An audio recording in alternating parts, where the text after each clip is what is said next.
video images from the different cameras they have are just inset in the certain particular spaces. Yeah, the green screen, it gives you a color that you can filter out and therefore make transparent so that you become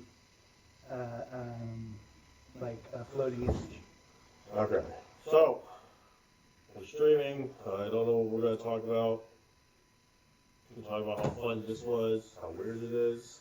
Because it's not directly in front of us. Well, what we were doing, we're using a piece of equipment that is a standalone mic that is Bluetooth enabled so that we can get a better audio quality for the channel while we're also attempting to work out a preferred video, how many cameras we wanted to get the proper video, proper focus. And we found out that, you know, certain cables work, certain cables don't work, and that the RF interference can be an issue. So, but now it's all fixed. So, yes, and Pat just does a little sound check. There's no sneeze button on the speaker mic. There's no sneeze button, but what would you like to? That would be one good reason to have lapel mics, so we'd have our sneeze buttons on the individual mics. But well, they're also when they're recording these things for broadcast on the podcast, they're not live. I mean, everyone thinks that they're a live broadcast, but they're recorded and they're not put out until their crew has gone through them, edited. Yeah, we don't have an editor yet, though, is the problem. Yeah. By the way, anybody who's looking for editing experience, we're not making any money, but we have plenty of footage for you to edit.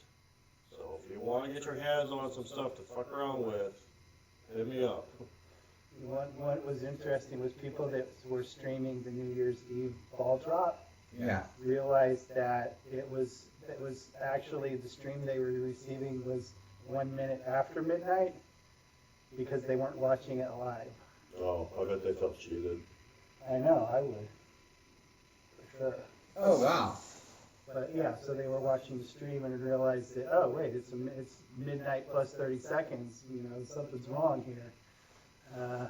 But, you know, there is kind of a different mentality, you know, depending what nation the person's viewing it from. What most people in the U.S., Canada, Mexico, Western Hemisphere see as the optimum New Year's festival is New York City, while there are other people that until it gets to their state, they don't think it's an actual New Year's celebration. Well, I don't know what the time difference between us and like Hong Kong is, but they were celebrating. Yes, they were broadcasting. You know, what, 2? No, that would be what, 10 in the morning? Yeah. Yeah, sounds right. 10 in the morning for their broadcast. So. Wait, at midnight? 10 hours? 8 o'clock probably.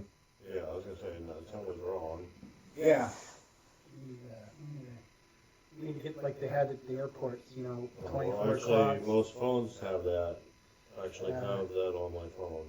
Yeah, but then we would be able to see it. Right now it's 8:20 p.m. and in Shanghai it's 12:20 p.m. But I think they're a day ahead of us. Oh, wow.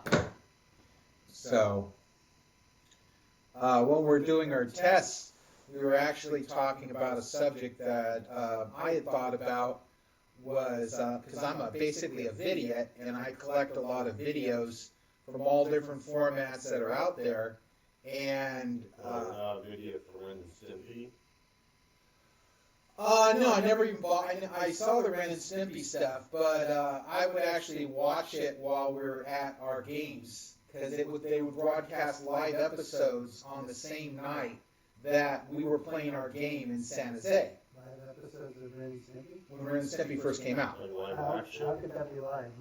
Well, it's the first time that the episode was released on the system. Stump Dwayne #1. Oh yeah, by the way, we have an ongoing thing for people who want to interact with us where you try to stump Dwayne, that guy right there. So, yeah, I would say the volume's good then. That is great. Okay. So what it was, it's a subject that all of us are gamers.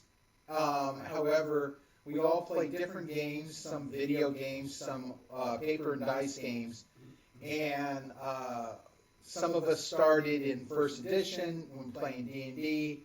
Some of us maybe started in third edition or fourth edition. I don't know, Jeff, you started in I started with AD&D, which is second edition for you lambos who didn't know, and then I skipped 3 through everything else because, well, Pathfinder is technically a version, but it's not Dungeons and Dragons. Yeah, it's 3.7 by snob aficionados. So I technically only played second edition.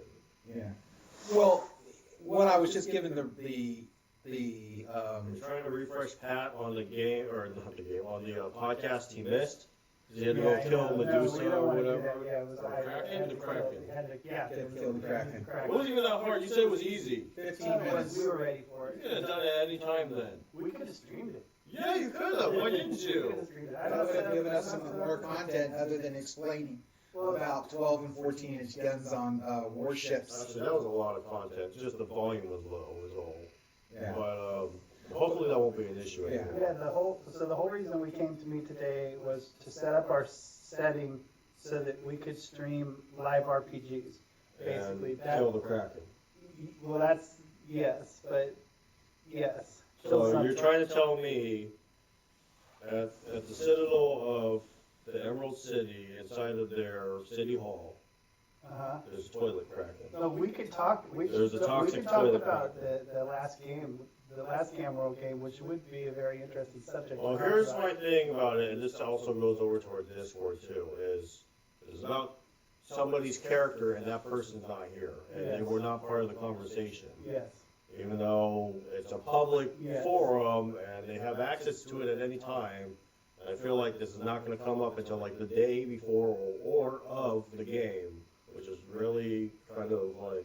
Even if I don't think that this person watches Twitch, period, in the sentence. Actually, he's gone on my stream So before. he has. So Yeah, he could. he's multiple times. Okay. So again, and I'm not concerned about. I'm not talking behind his back. We're just talking about his. No, because it's on our Discord, it's in the channel he's in too. Yeah. So it's like I have So the only reservation I have is he's not here. Okay. To But- defend himself. To Right, defend himself. or to just add to the discussion, because it's just 3 guys talking about somebody else's character. Okay, I agree. Okay, so we nixed that idea. So the whole idea was we all had these ideas. I wanted to talk about this new Star Wars movie. And You can, these just- guys haven't Go seen ahead, it. go These ahead. guys haven't seen it yet. And then who wanted to watch? Who wanted to talk about Witcher? Well, I can both myself and Uh-huh. Jeff have spent some time to watch Witcher. I'm only at episode 3, Okay. and Jeff's watched the entire 3 series. Yeah. Only reason I watched The Witcher is because it was suggested, hey, you ought to check. And we were at a game, and somebody said, hey, if you're going to see something on Netflix, watch The Witcher. And my mind goes, oh, it's that video game that I've heard about in the past. Never played it, never seen it. Kind of thought maybe it's something like that game Skyrim.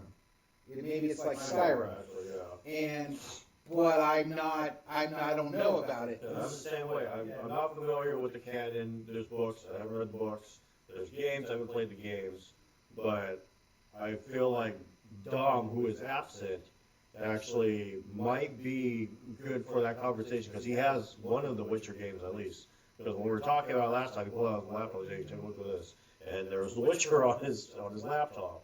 So he probably knows a little bit about it. But the thing with The Witcher, only reasons why I even saw it, because I'm thinking, Witcher, what is it? Just going to be some clone of, what's that movie with Vin Diesel did?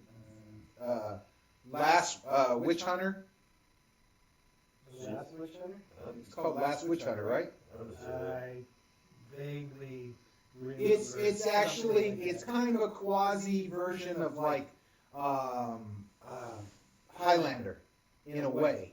Okay. because it goes from the past It does jump around in time. and it goes to the future, where this witch hunter is from the medieval times is living in the present time, and he's actually siding with a group of white witches against the rest of the witches, which you wouldn't think he would do. Why I'm connecting that is in The Witcher, the guy who plays the Witcher is freaking Superman, the actor that plays Superman. It is Henry Cavill. Yes. And so that's one of the reasons why I, not interested in the animation, not interested in the movie, actually decided to sit down and watch The Witcher, was to see Cavill play the role. And he does a freaking great job. I think he's good. If I were to summarize my feelings about The Witcher in 2 sentences, it's there needs to be way more of the protagonist killing monsters / hunting monsters, and way more of the protagonist just in general, and way less of the other stuff. The other stuff is very boring, tropey, and unoriginal. But when the story, in other words, not fantastic.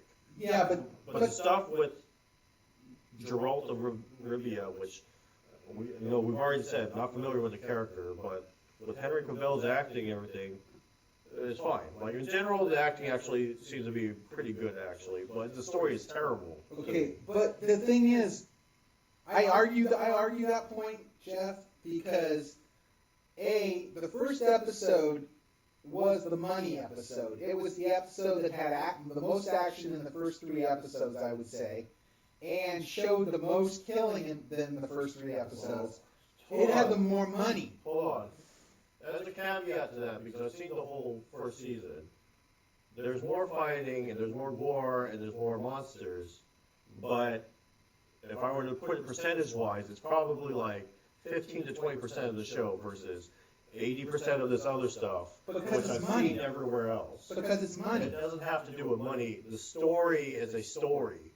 Well, if you have people doing stuff that I've seen, like they have stuff going on with mages, which I don't want to go super into detail, but I've seen better. It's called Dragon Age Origins. Yeah. It's way better in terms of magi persecution, etc., all that other bullshit, and racism basically in the fantasy world. Correct. The stuff that I saw in The Witcher, that doesn't have anything to do with money. That's a story.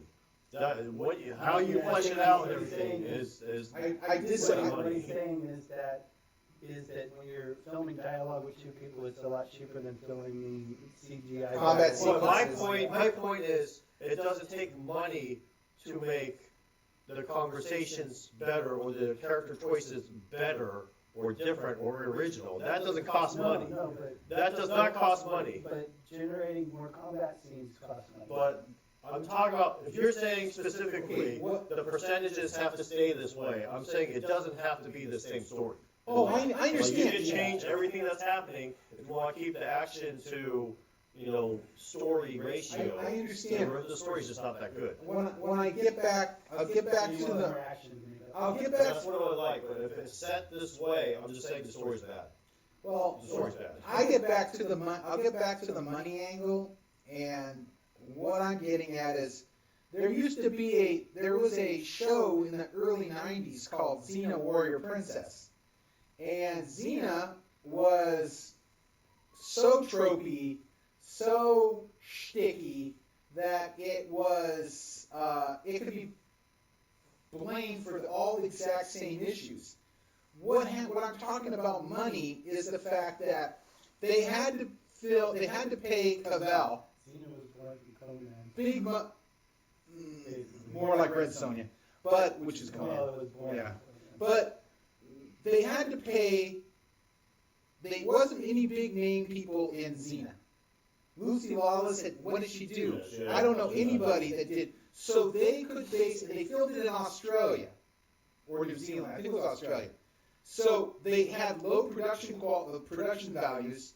They could do a little more story. They could spend for some better writers, but they didn't. They actually brought writers in and worked. So the stories overall, as they got further into the campaign, they got better stories.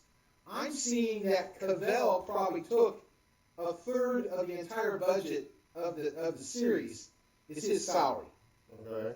And then setting the settings where they're going to put it, the locations probably took a big part of the budget. So the only way that they could get around spending a smaller part of their budget on the writers is to hire new writers, writers that don't have a name yet. So some of these writers don't have the experience of writing a more intricate story, and that's what I mean. I think over time the story will develop. Now, I myself have only seen the first 3 episodes, and I like the background stories about the mages.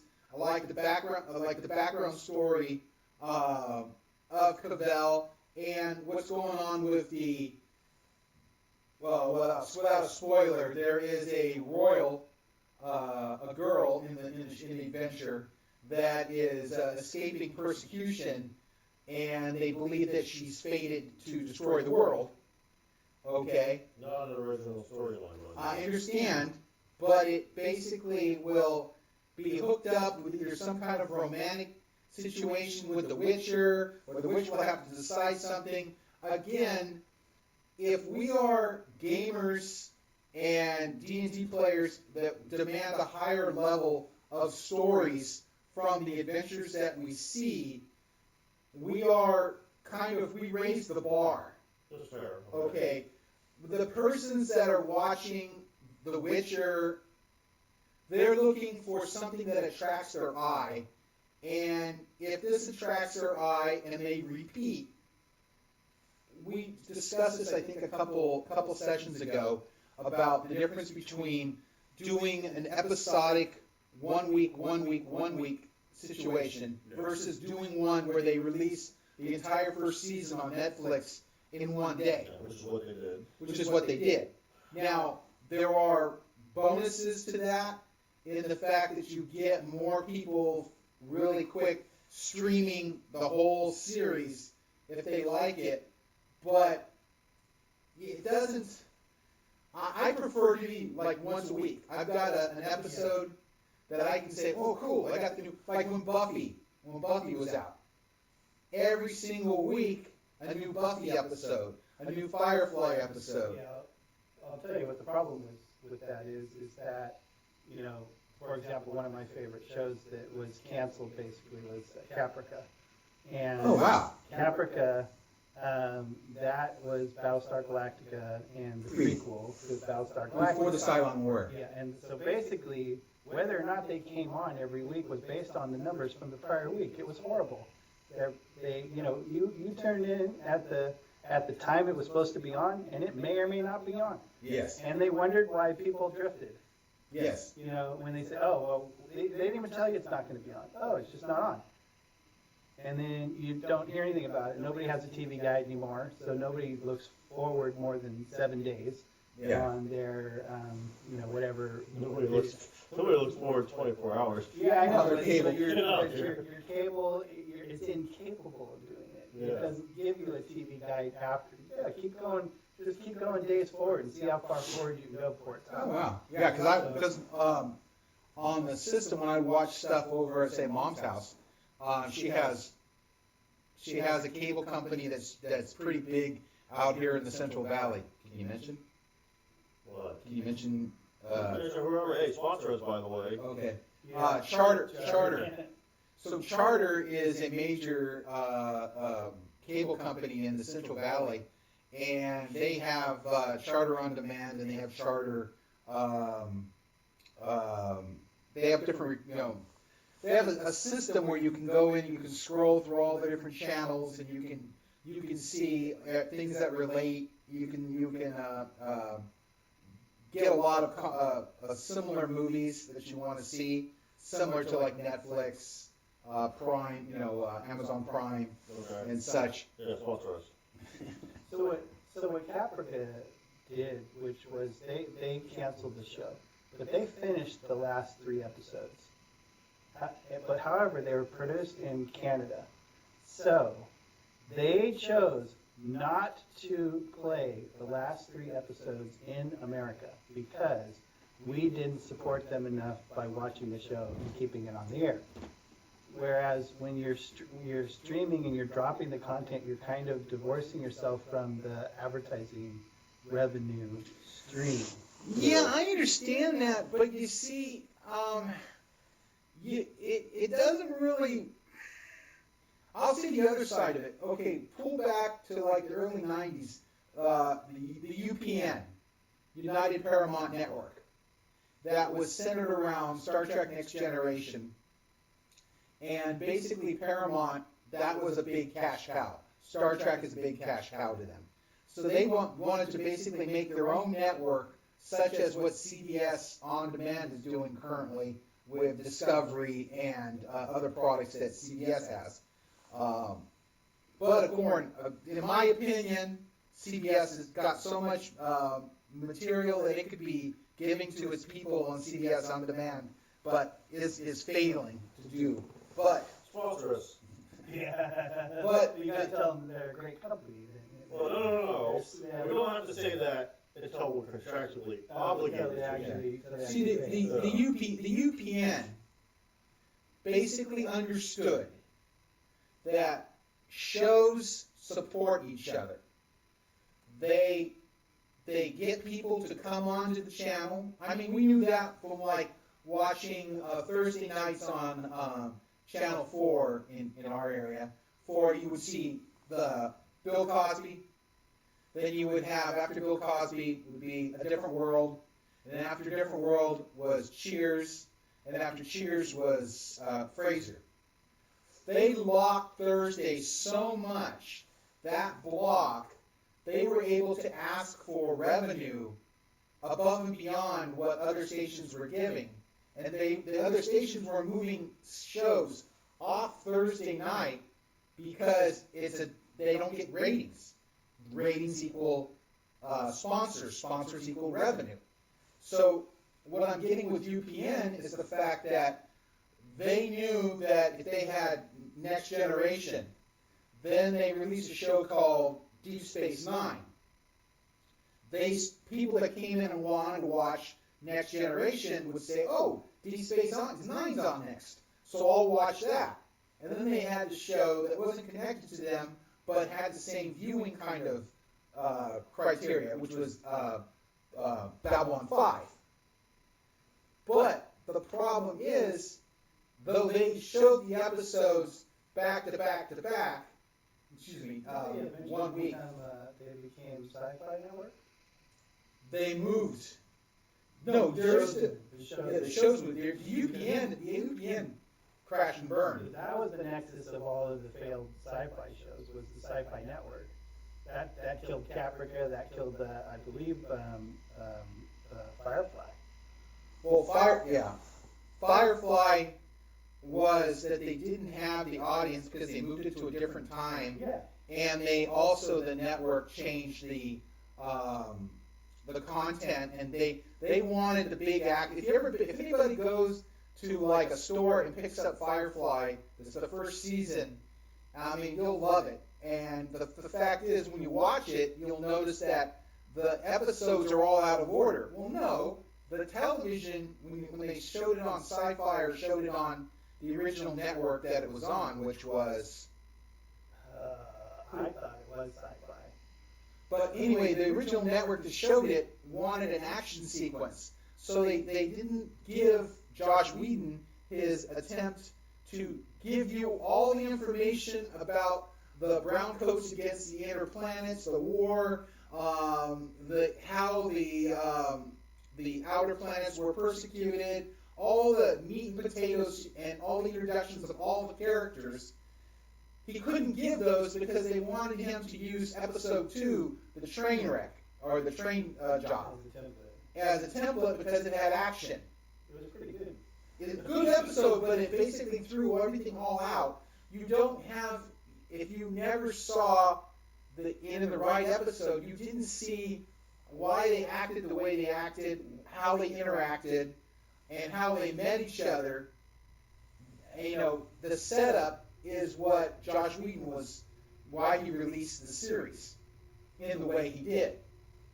So you mentioned in Caprica that they didn't release the last 3 episodes in the United States. For a year. They didn't release the last episode of Firefly also. So they held that off. And the other episode, the one about the body, when they go to the station and they find the body, Firefly, and they find the boxes inside the post office, and it ends up being one of the guys that they used to have in the service. Yeah. And he's just trying to go home. And the thing is that was out of order.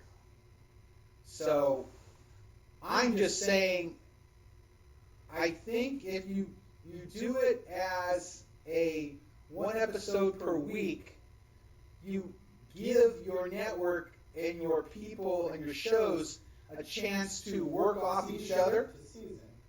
Basically season. And it basically gives you return people. See, eventually the UPN discovered that people weren't tuning in to Next Generation. They were tuning into Deep Space Nine and Babylon 5. That's why, because they're spending huge amounts of money on Next Generation.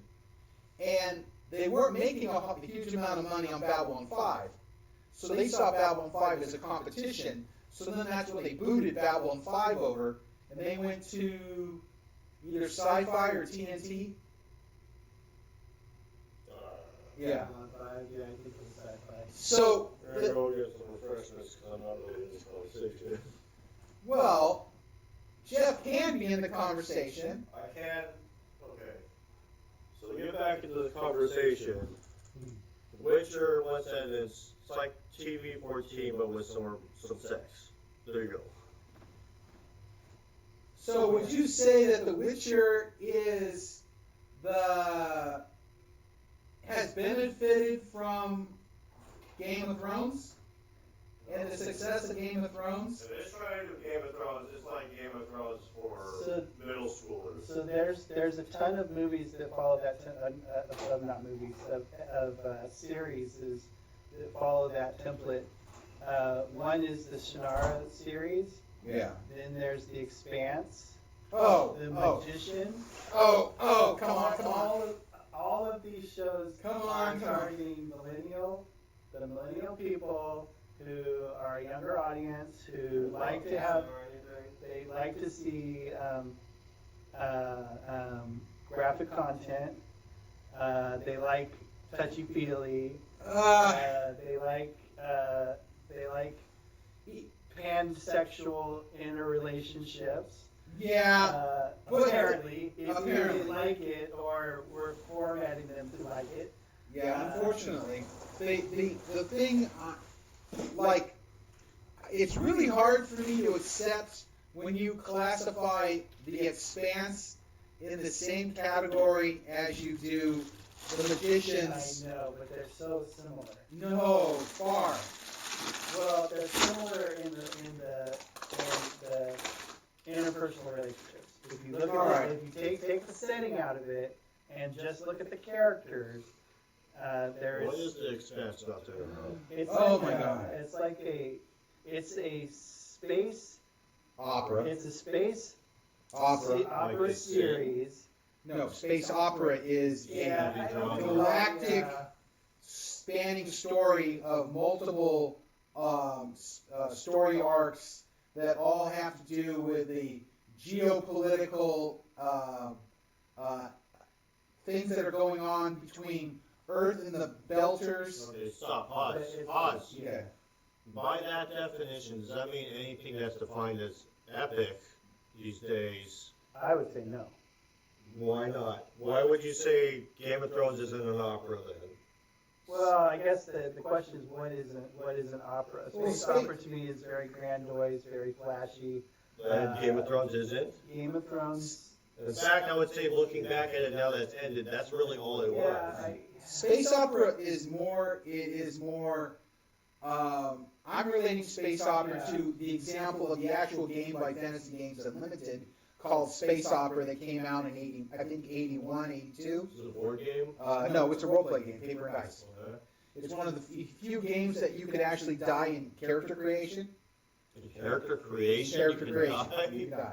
Can you come back as a ghost? Not normally. You just have to start to make a new character. Are you hungry? But Are you hungry? The Expanse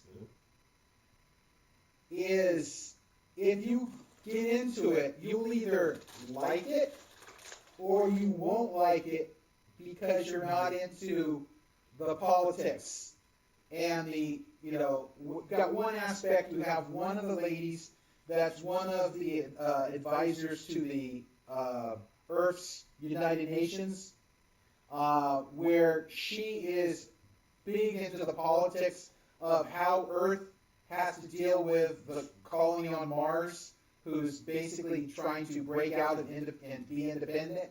You've got the Belters, which are in the asteroid belt, and they're providing a majority of Earth's resources. They're like miners, Basically miners. Okay.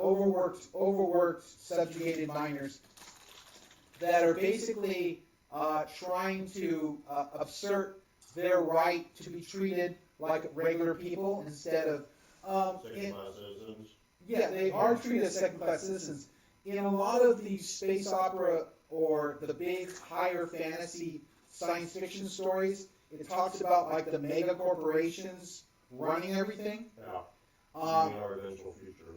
Correct. That kind of future, Yeah. or I mean, I Present. wanted to talk about the water bills, Presence. but I don't think we're going to be able to do that. water bill, yeah. I don't think we'll be able to do it this recording. Yeah. It would take the whole recording. yeah, But but the other series that I thought of that also followed that template is the 100, which I don't know if you guys saw that. I've seen it. I've seen like the first No, 20 no, episodes. It is a sci-fi fantasy show targeting millennials. Yes. And it was good when they were on the freaking ark. The moment they landed on the planet, it sucked. Did they just fall out of the sky? Yeah, they sent them. The theory was is that in the 100 is that humanity had to leave the planet because we destroyed it. Basically, I forgot what it was: chemicals, biological. The world was crap. Yeah, so they destroyed the planet. So the only remaining people that were alive were on the space station, and they had to wait X number of years. And they were going to build these ark ships to go out into space and to find new territory, find new worlds to be at. Well, it never happened. And so what ended up happening, there were these other ark stations that were supposed to be made to build these ships that they were going to go and explore. Well, People revolt? no, what they did was they started realizing that the ship, the technology that built the space station, the arc stations, they were for like 10, 15 years. Well, it's 80 to 100 years later, and they're still on the same space station. Why? Because the generational... It hasn't been safe to go back to Earth. So what they decide was that the space station's falling apart, and it's going to eventually deorbit. Because they're at the point where they pulled all the other arcs, all the other parts of the other stations that are serviceable, they've combined it in one big super arc, and they've extended the life of the systems, and it's become a generational ship. Okay. But it's finally got to the point, like Pat was saying, They're just gonna- it can't. So they had enough transport to take 100 people and go back to the planet to see if it was safe. So they picked the 100 of the worst colonists possible, Like, because knowing that they would is probably that like, their logic is, we're gonna send the worst guys? yes, because they're expendable down. Okay. And yeah, it all really kind of falls apart when the arc comes down, and then it doesn't make any sense. So- Because the people that were up in the air are now dealing with the people on the ground. Okay, so to pause this, because I actually can add to this conversation. Whoa, okay. I've seen something very similar to this concept, this storyline called, it was an anime called Perfect Blue. Oh, saw it, but I heard of it. Okay, so what happens is basically the same shit they made, some kind of weaponized organism, and it infected the whole world in like these giant spider thingies. And they can't fight them adequately, so they jettison themselves up into space, and you know, it's exactly everything you guys are saying, and they're like, hey, why don't we fucking go back? And they send people down. And there were two races that were still living on Earth. Yeah. There was the people that were the tribal people that lived above ground and were immune. This is in in the 100. Okay. In the 100. And those guys were immune to whatever radiation was on the ground. And then there were other people that went underground and lived based on technology, and they were not immune at all. So if they went outside, they would die. It's kind of, if you really wanted to kind of reference it to something, Fallout 76. Not familiar. I have played Fallout 3. Shannara would be a good Yeah. parallel. Also not familiar. Shannara, that one of my favorite genres is like a space fantasy where you have magic and technology together. And This is the line to which Shannara- in the road group, right? Yes. Okay. Terry Brooks novel. So the Sword of Shannara was written after Tolkien's The Lord of the Rings, and a lot of people said he stole Yeah. Tolkien Lord of the Rings. But basically, their idea was that man was evolved along parallel lines with other fantasy creatures like orcs and elves and things like that. Okay. But they're living in a world that is a post-apocalyptic world. Oh, I didn't know that. Okay. Yes. Yes. Okay, all right. Yes, it was always like that, but if you read the book, it was very hard to pick up.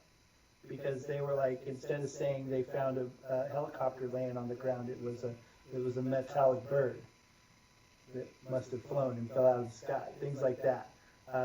Were in the book, and I read the book, and I never even thought of it as a techno book. The dwarves on the border, Alanon, the High Druid, All magic based, but built on a technology world. So if you gotta watch it if you haven't seen the series. It's really good. Maybe. I watched it. It just Again, it's got a lot of young kids running around, women with big boobs, a lot of sex scenes. You know, your obligatory lesbian sex scene, which seems to be in everything that we watch nowadays. yeah. It's not on the Christian channel. I mean, literally, think about it. I understand. Name a series that doesn't have a lesbian scene in it. I'm not saying anything bad. Talking about recently, right? Yes, within the last. You can even say I love lesbians. I not have the no brave, problem with lesbians whatsoever. Yeah. not the brave and the bold. Or gay people. What's the Young and the Restless, which is one of the longest soap operas that's out there. Did they have one too? It has a token. It has a token lesbian couple. Yeah. Yeah, and so again, I think some of it is good. I don't have an issue with it, like I said, but other than the fact that they're over sexualizing a show targeting younger people. Oh, I understand. But it just seems, it's like a lot of conservatives complain that it's in your face. It is. Yeah. I mean, look at that commercial that they just came out with. There was one. It's talking about letting people experience different walks of life, and they show different aspects of culture. And at the end, there are these kids that are being taught a lesson from a school book that's being read to them by a drag queen. Oh yeah. You know, and that was the big.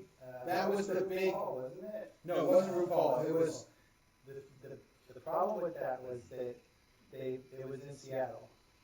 I remember this, and the complaint was that they had a drag queen that they brought into. It was not middle school. It was pre-middle school. Yeah, this is elementary. And to learn about the alternate life.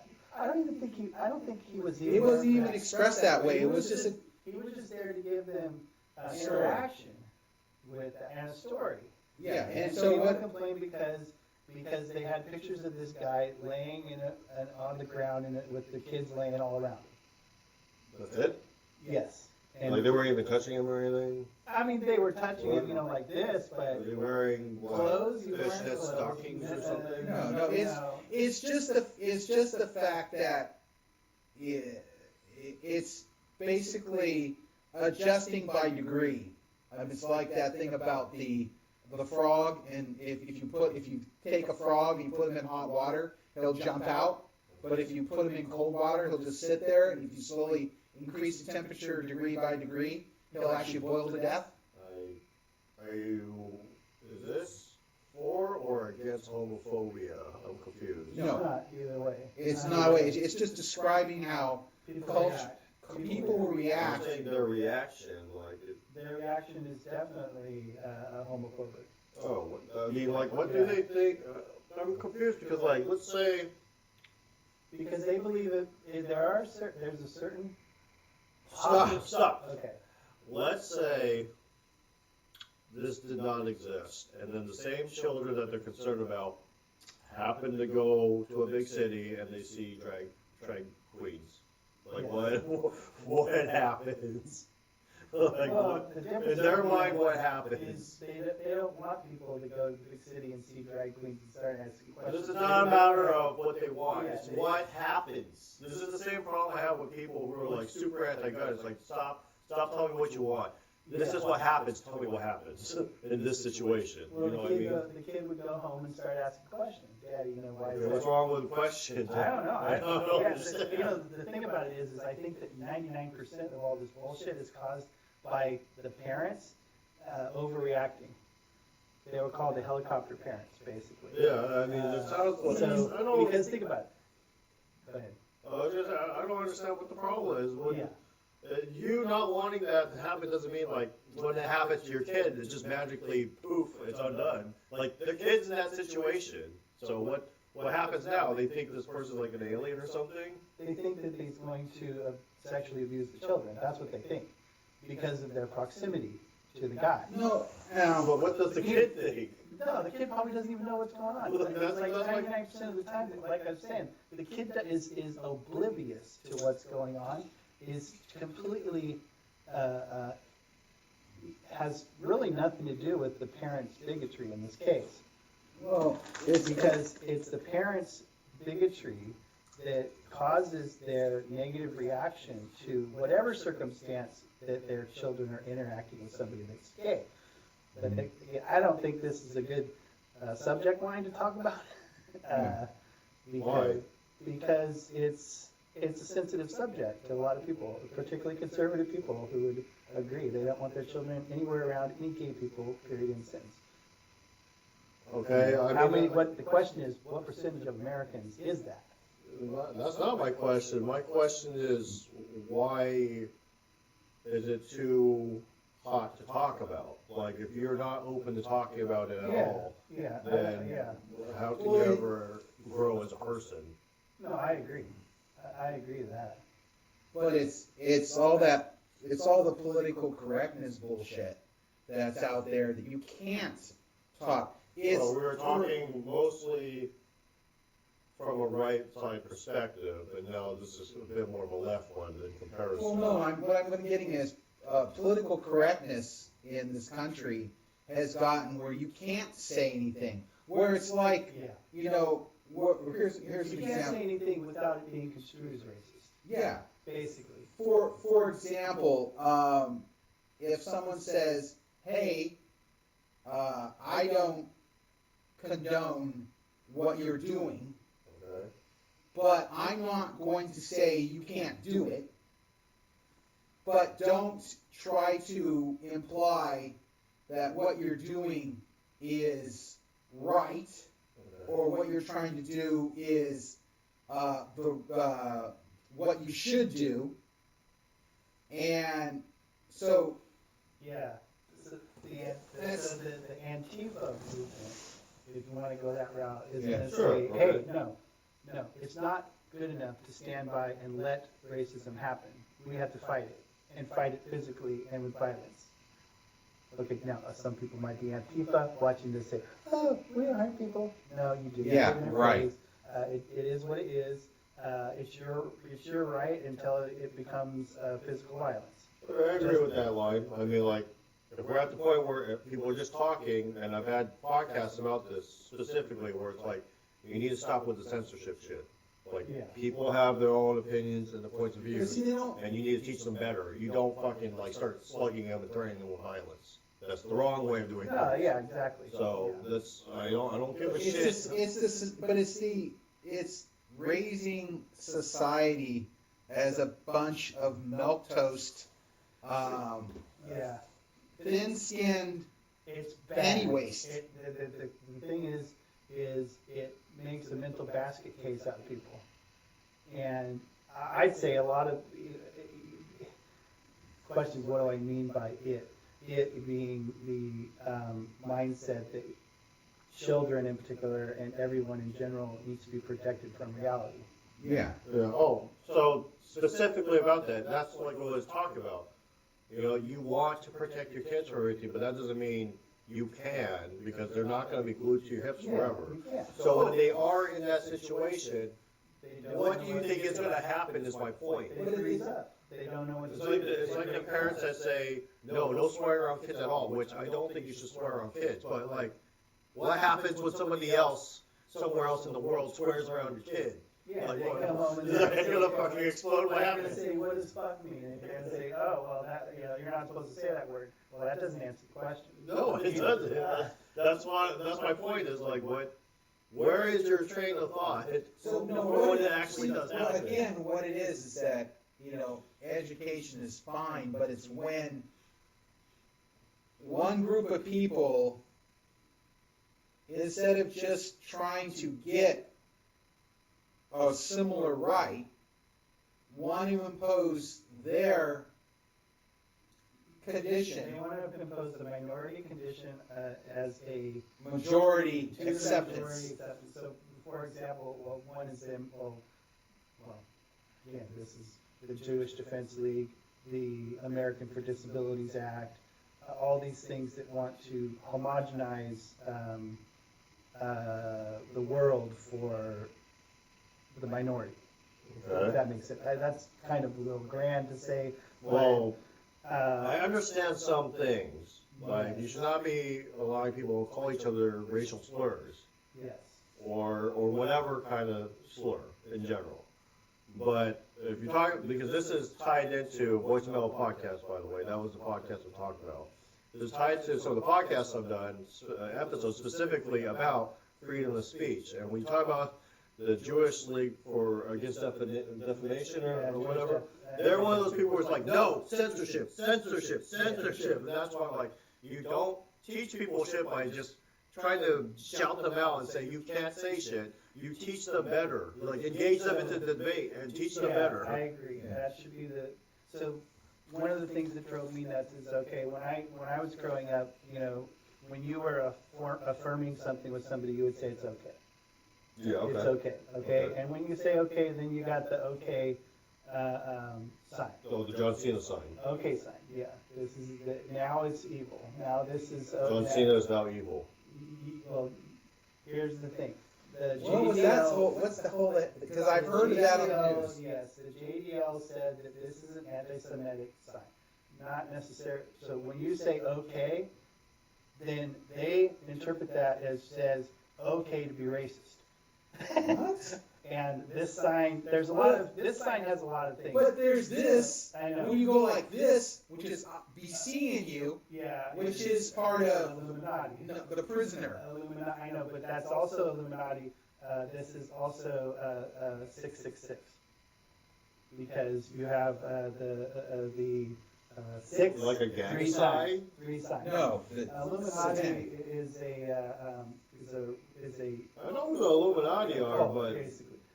the 666, that's like the Crips, dude. No, I know. Well, 666 is also the sign of the devil. Yeah, that's where a lot of What this they're shit comes saying from, like is demon and. if you flash the OK sign, you are technically flashing a racist sign now. What? That's what they say. Now, so I'm like, what the hell are they talking about? I say okay, I flash the okay sign. I've never been complaining about being racist. I'm not racist. So how is this sign that somebody uses all of a sudden racist. Oh, You could say well. the same thing about the swastika, right?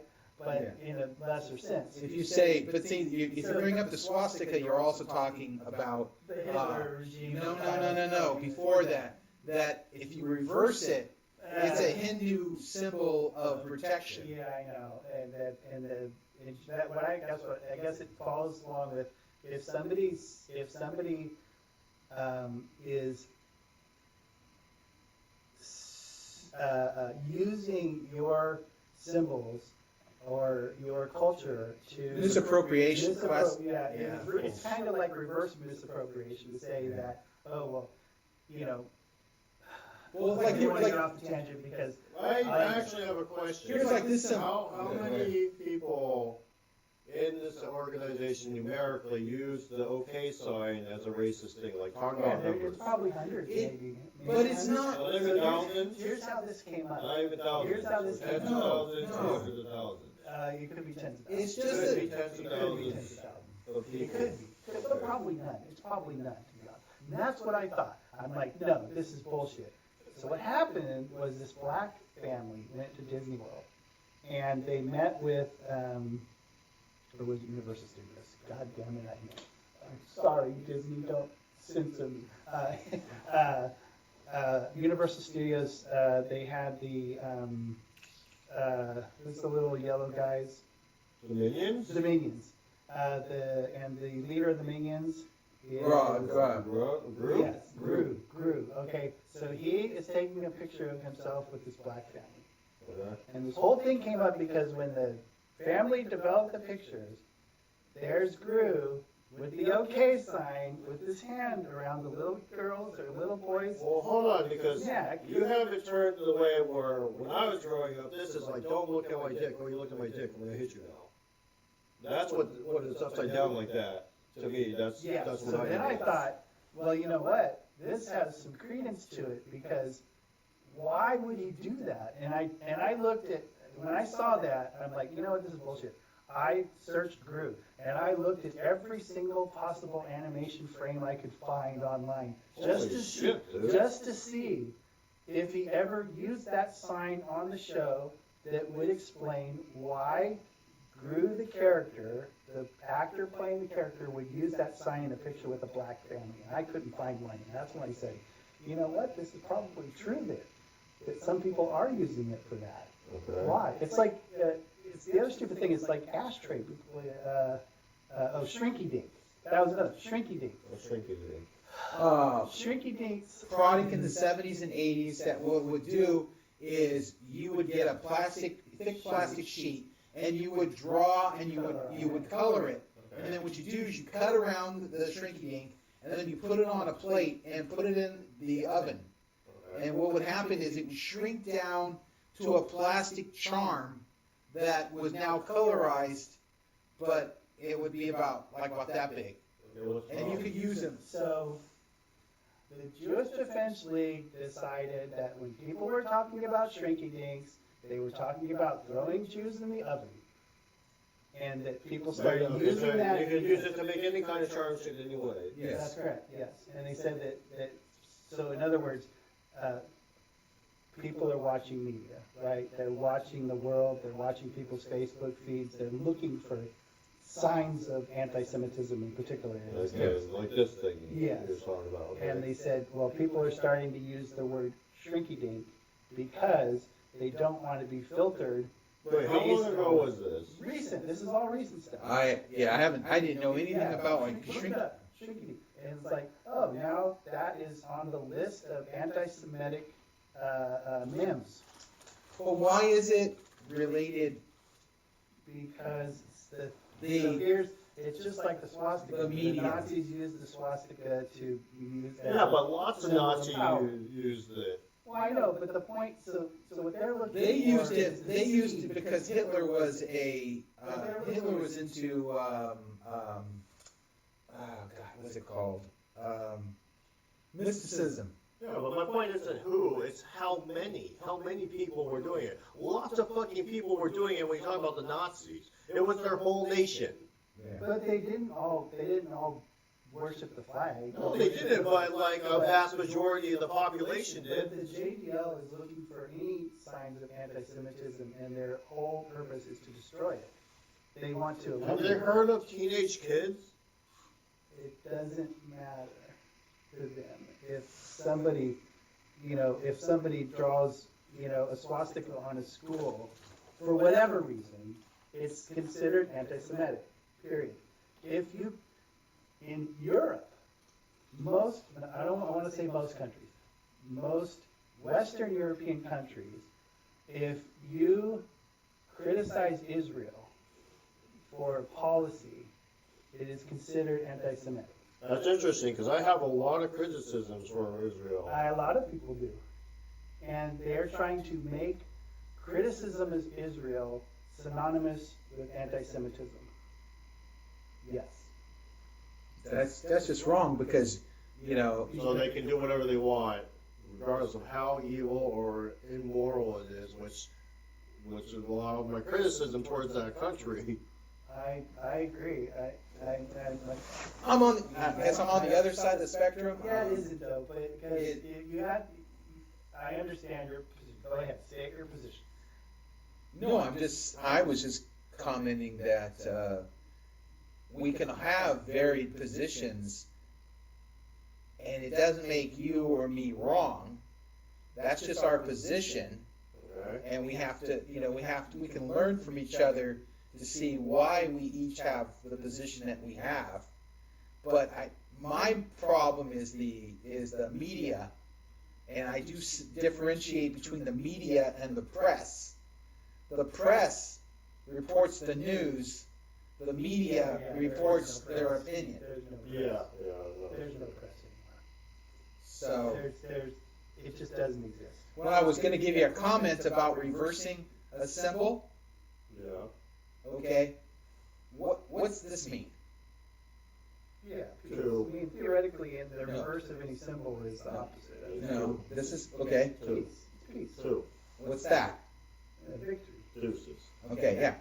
Yeah, it's different. It's for victory. It's different for different cultures. And the reason I knew this is victory is because I remember the Winston Churchill pose that they took a picture when he's out at number 10 Downing Street, and he's coming out talking because he was the prime minister at the time, and he's coming out, and the blitz is happening, and they're bombing the hell out of London, and he's just striking the victory pose, and making that gesture, and I'm going, why is he using the peace sign, Mom? And they, well, no, that's not peace. That's victory. Well, it also is the equivalent of flipping somebody off in Europe. That I didn't Going know. like that. Oh, okay. Going like that. I didn't know that either. Yeah, I didn't know it. I think I've heard it, but I've never. Yeah, I forget what country it is, but it is. But yeah, I believe there is anti-Semitism. Well, There's no question that it here's- exists. It just Nobody should be like, you can't criticize this, that's racist. So if you take the kid, yes. if you take the kid in question, so they said how traumatized the kid was because this character flashed a symbol Yeah. in a picture that they took. Well, there's a kid like, I don't even know what the fuck's going on. Exactly. One of the things I don't understand. Okay, this is something. I'll go back to the Middle '80s. Okay. Was the fact that we had something happen in our school that caused the police to be on the scene. I think it was a kid got shot or hurt off campus, and they said that the kid had a big impact in the school. That he was like one of the A-lister kids in the school, and that a lot of the kids hadn't heard about it, and they wanted to basically stop any big impact that the death of this major kid in the school would have on the people in the school. I like what, hiding his death? No. What they did was they said that school counselors would be available to talk to anybody that had any concerns, parents or kids, about the death of a child that was at the school. Okay. So that was the 1980s. Every freaking time that anything's on school, okay, I don't have kids, you have kids, you're going to relate to things being a little different. You don't have kids. I like the household. Okay. But the thing is, every single time, the news will say, Not the right time for you. oh, there's been something that's happened in Illinois. So, we will have school counselors on every single school to make sure. No. If there is someone that has an issue, the school counselors and teachers of the district should have someone available to help in this situation. I don't have a problem with that, but it's the over sensitivity that the schools and the press, like, we better have a whole bunch of counselors because of this thing that happened. And I'm not making light of, like, Columbine or Sandy Hook or any of these killings. Just to be clear, your issue is, because you mentioned before, and you didn't see a problem with this, is like, if it's localized, yeah, it makes sense because this kid was like part of the community, etc. But you talk about like, like a completely different state, it's over babying to you. Yeah, what I'm saying is that schools used to have more of a They over-traumatize things. yes, they over dramatize not because they're looking out for the goodness of the kid and the effect that this trauma is going to have on the kid. They're looking about lawsuits. Yeah, here's my take on that, and this was what really is disturbing. Okay, so we have a problem with school shootings. Obviously, there's a problem. There's been a few, and they're always bad. And nobody's proven that a good guy with a gun could do anything, because in particular there was Florida where they had a police response and they were all afraid to go in. But Yeah, there was actually an argument on that situation where the sheriff had told all the police, stand down and stay out of the school. because he didn't know where the shooter was. That's what he said, but he knew exactly where the shooter was. But so now they decide, well, in order to make the children safer, we can't arm the teachers. So what we'll do is we'll have active shooter drills. Okay, active shooter drills is that they can, either by plan or unannounced, go in and role play out an active shooting at every school. Okay, so I heard a little bit about this. Actually, the article I read was during an active shooter drill, the actors actually shot the teachers with, like their fake guns, but it actually hurt the teachers, and they got pissed. That's right, because they were using pellet guns. So that's paintball guns. it's interesting that they went that far for this drill. Yeah.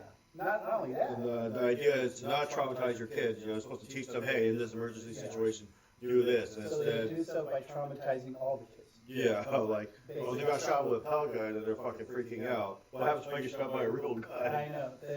They had a school, I think it was in LA, where they had an active shooting drill. It was either LA or Texas. They had an active shooter drill, but they didn't tell anybody.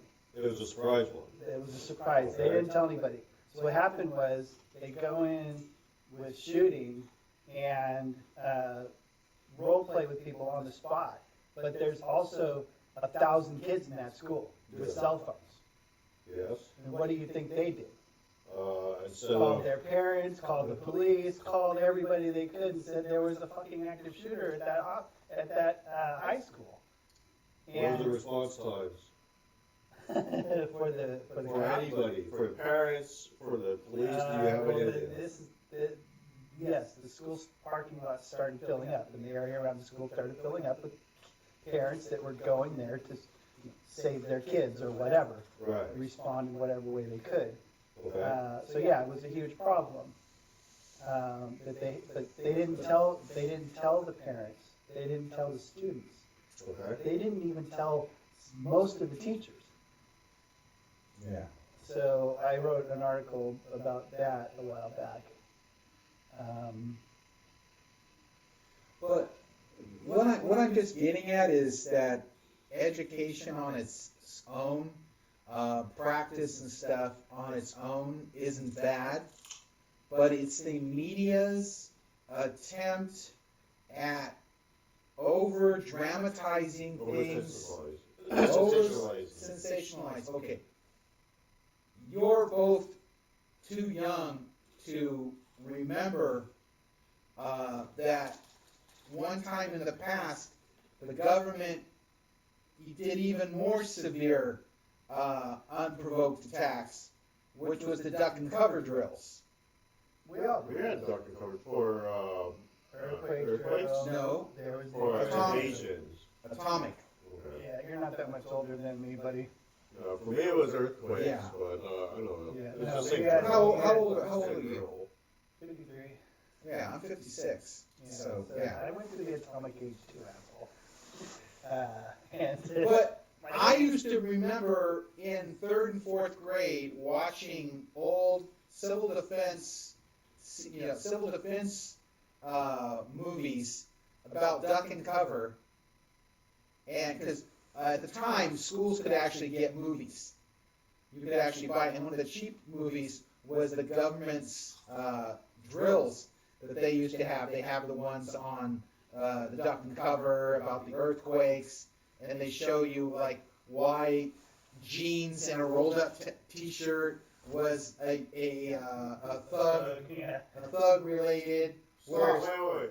Go into that one. Why is that thug related? Because at the time, it was a culture that they considered to be thuggish, which was in this particular case the culture was white trash. What is the actual definition by these videos, though, of what thuggish is? what they're talking about is people that are presenting in a school an unacceptable, undesirable conduct. Thus, women smoking, Stay away from women in short skirts above the knee, Oh. sluts. okay, that they were sluts, and that they were undesirable people, and that the guys that had the hair was all slicked a certain way, or had the t-shirts, or had the cigarettes wrapped up, Yeah, greasers, and so then they showed, and I never knew this until I actually watched this, they actually showed the good kids, where corduroy, the shirt, the fabric for your pants, corduroy was made as an alternative to Levi's. Or Genesis? Which they thought was sexy. They said that corduroy was not as gang related or That was part of the disco culture. corduroy. Yeah, pretty much. Corduroy was 60s, 70s, early 70s. 70s, yeah, 70s. I remember I had corduroy bell bottoms. I loved them because when you walked, they made a zipper noise. Yeah. Because I don't know if you ever seen corduroys. I've had corduroy Yeah, before. yeah. When you walk, they kind of make that zipper noise. Yeah, they do. And well, I'll tell you a story about that time period. I think we'll all find interesting. Sure, why not? Stories. Or tell all of them. Back in when I was in I was in the second or third grade. This was during the Vietnam War. This Okay. was in the early 70s, like 71. And the country was in the middle of the Vietnam War, and they wanted to teach children that war was bad. Okay. So they brought these movies in, like you said, they had movies. Well, they had us watch this one movie, and it was about the horrors of war. And it was an animation, it was stop motion animation using G.I. Joe. Really? Yeah. I never saw this one. Yes, I am still trying to find it. I could not find it anywhere. So I don't know how widely it was distributed, but basically they had GI Joes fighting each other, killing each other, burning each other up, dismembering each other. Holy shit, are you serious? In a war setting, in like a war setting. I mean, that does happen in wars, it's pretty horrific. Yes. So they thought that playing these movies for us would make us sensitive to the horrors of war. So, as soon as I saw that movie, I went home and I put my GI Joes to work dismembering each other. Yeah. And figured out new ways to burn them and destroy my toys. And so that didn't work so well. But another thing that happened, which I thought was, I look back on and think, they talk about the government doing experiments on people. Yeah. Well, when I was in the second grade also, they had the government come in and called all the kids to the quad. And they had everybody sit down at a table. And they gave us all a toothbrush. And they gave us all this little cup of gray matter that was gritty gray matter. So this was not toothpaste. It was not toothpaste, and they had us all brush our teeth with it. How does that go? I don't know. I brushed my teeth with it just like everybody else. I don't know. But then you hear about during that time, what were they doing? They were giving black people syphilis and not curing them specifically to see what would happen. They were The gray paste? They were subjecting people. I hope not. They were subjecting people to radiation, to chemicals, to drugs. So who knows what kind of experiment they were doing in public? Oh? Oh. No. You don't have to just hold your chips like Put it on the cat. Just put it on the cat. Yeah. So who knows what the hell I brushed my teeth with and what for? Well, I brought it to. Nobody explained this to anybody. They just said, I think they were testing fluoride or something. I was bringing to attention of my stepmother that when I was in second and third grade in school, once a month or once a week, I think it was once a week, thanks sir, they would have everybody line up in this was first or second grade, they'd have everybody line up, and the teacher pull out a bottle of castor oil, and she had This is Catholic school, right? no, public school, Okay, just checking. Santa Clara, public school. Yeah, my teacher had, They had have- a paddle. We had that too, but had a spoon, and she'd have a spoon and she'd fill up the castor oil, and you had to eat it. I mean, drink it or take it. But the thing was, it wasn't the fact that my parents said they never knew that the school did that. They did that as a public safety thing because castor oil caused you to be regular, and if you were regular, you weren't as sick. Yeah, you weren't sick, you weren't likely to be going on bathroom breaks all the time. Yeah. And yeah, schools did a lot of weird shit. So the thing that's what kind of screwed me over was not the fact that they gave us castor oil on every Friday, was that they used the same spoon. Oh. Because back then, dude, they didn't wipe it off. They used the same spoon. Back then they knew that. They used the same spoon. Yeah, I know. But if it was after the 20s, they should have known. You know, the 1920s. Yeah, a lot of You grew up stuff in the happened. 20s? No, he did not.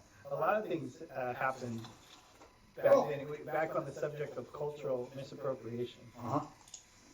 When I was a kid, I was in this organization called the Indian Guide. You ever heard about the Indian Guide? No. It's run by the YMCA, Okay. and basically, So it's the chieftain of the YMCA. yes. Yeah, exactly. From the group, the Yeah. YMCA, yeah. It's No. run by that guy. So basically the idea was, I mean, to be honest, it's a bunch of white people that dressed and acted like Indians. Like they put on paint and everything? Well, I mean, I'm sure that we could have, but we had Indian names, we had Indian headdress, we had Indian like necklaces, and we studied Indian culture. When you say studied, Like we learned what the Indians do, you know, how they respect nature, how, you know, but basically it was like the Boy Scouts, okay. kind of. That's what I was gonna say. It sounds like the Boy Scouts. Yeah, it was kind of like that. It was people that just got together. I mean, one of the initiations was that everybody had their name, and then you had to make up an Indian name. Okay. And then part of it was you would burn your real name and take on your Indian name, so when you're in the Indian Guide, you would be known as that name. That's cool. Yeah, and I think I was Little Eagle or something like that. I can't remember what my, to be honest, I can't remember what my Indian name was, but I think today. they probably did it because YMCA was not, no, it was. Well, Young Women's Christian Organization. There's the men's and women's. But there's a You're thinking Christian, The YWCA. The YWCA is the women's version. no, but there's the YMCA, Young Men's Christian Association, And then the YWCA. Young Women's Christian Association. Yes. But the Boy Scouts was also a Christian organization. So I could actually believe that we were being indoctrinated into Christian theology at the same time, but I don't remember enough about it to say that. the Indian guys thing. Yes. Okay. So they were trying to use both, but indoctrinate Kinda, you I into guess Christianity? kinda. To be honest, I can't really remember enough of it to say. How old were you? That was true, like 9, 8, Okay. 9. That's a pretty long time ago, yeah. Yeah, it was in the 70s, so. Yeah, and an Indian Guide today wouldn't fly at all. No, not at all. Actually, this is one of those things we were talking about earlier. I actually am part Native American. That's why I have, predator feathers up there. That I'm not going to show on camera, but like I actually legally can possess them. So Why? it's a federal crime not to Because be he's to an have them. Indian. Yeah, Are you more than 1/8? I'm 1/16. Okay, So all right. I know there was a cutoff there somewhere. I don't know where the- Indian would say it's 1 drop of blood, right? yeah, I don't know where the cutoff is. I'm just saying that's. Yeah. I thought it was 1/8. To get federal funding as a tribe member is 1/8. Okay, well, I guess my pops. I didn't know. Yeah, I didn't know you were Indian. my great grandpappy was half, or no, grandma was half. See, I thought your nationality, you were like Japanese or. I'm half Chinese and Japanese, but on the Chinese side, my families have been in America for a while. Like, I'm not first generation or second generation. So, my great grandma on my father's side, the Chinese side, she was half. She was half. Cherokee? She was half. No, she was half Native American, half French, actually. Yeah. And our tribe, if I'm not mistaken, was the Umpqua, which are Okay. north western, and they're apparently extremely hostile towards settlers. So that's interesting. Well, what it was kind of I was laughing at is Pat just mentioned if there's any Indian tribe that someone of American descent says that they're part of, The Cherokee. it's Cherokee. You won't hear them mention Sioux. You won't have them mention Comanche, It's Apache. popular. It's very popular. The Cherokee were the only, I believe, the only Indian tribe that basically said the white man and the government in Washington is ruling everything, so we have to follow their laws. And they basically went to the Supreme Court and basically said, hey, they're trying to take our land. They don't have a right to do this. So the Supreme Court says, they're right. You can't kick them off the land. And that's the president, James T. Polk, that basically came in and says, I will not let a group of blankety-blank Indians determine what the American people will do. because it is manifest destiny to go for the U.S. to go from coast to coast. Alright. And so he ignored the Supreme Court ruling on the Indians. They said that the American government has no right to go onto Indian land and kick the Cherokee out of their area That sounds pretty logical. and move them through. But then the president, Polk, he basically said, no, we're doing whatever we want to do, and they kicked the Cherokee out and moved them to the worst areas of. First standing up. But now they're kicking themselves in the butt about it because they have land rights. No, because of the uranium, the bauxite, the silver, the copper. They have all the land rights, and they have to pay the Indians For the best stuff. for it. But they don't expect.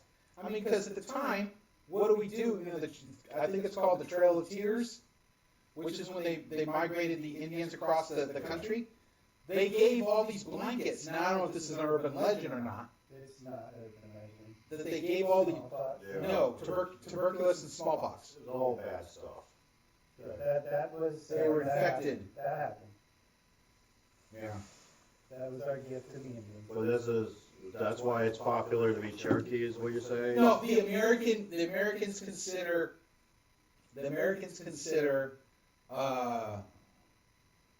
Cherokee as being the most white Indian nation. Oh, Well, alright. I Well, think not my they were the ancestors. most populous. Not Okay, my they were the ones that presented themselves to the court, presented themselves, and basically did everything an American would do, A settler. a settler, that they would do, and they were following all the rules of law, and they were mistreated, and they were not treated the same. They accepted the dominance of the Washington and the government. And they allowed themselves to be absorbed into Okay. American culture. But it's they- good, though. So the thing is, like for example, in the Orient, we basically look at Korea, Japan, China, Mongolia. What time? Now it's Laos, Cambodia, Vietnam. Used to be Siam. Yeah. Malaysia, Okay. Indonesia, all that area. So- You consider them. They consider them Southeast Asia. Asian. Okay. Okay. There was at a time, Japan was not considered Asian. Was it considered Caucasian? No, it just was not considered Asian because They were racist. they were an economical power, and that the U.S. differentiated Japan. Oh, because it was a developing country versus third world country. Correct. So even though major parts of Japan were still, even up until the 1880s, 1890s, were still Mostly rural and behind, and they followed mysticism and stuff. yeah. But the thing was, that, like I was told when I was growing up, that I'm Portuguese, right? Okay. Portuguese of the Latin race. Yeah. Portuguese is considered white. Yeah. Yeah. Caucasian. Yeah. It's still considered Caucasian. So when we're filling out documents for college, White Portuguese. I was told to write Hispanic. Oh, really?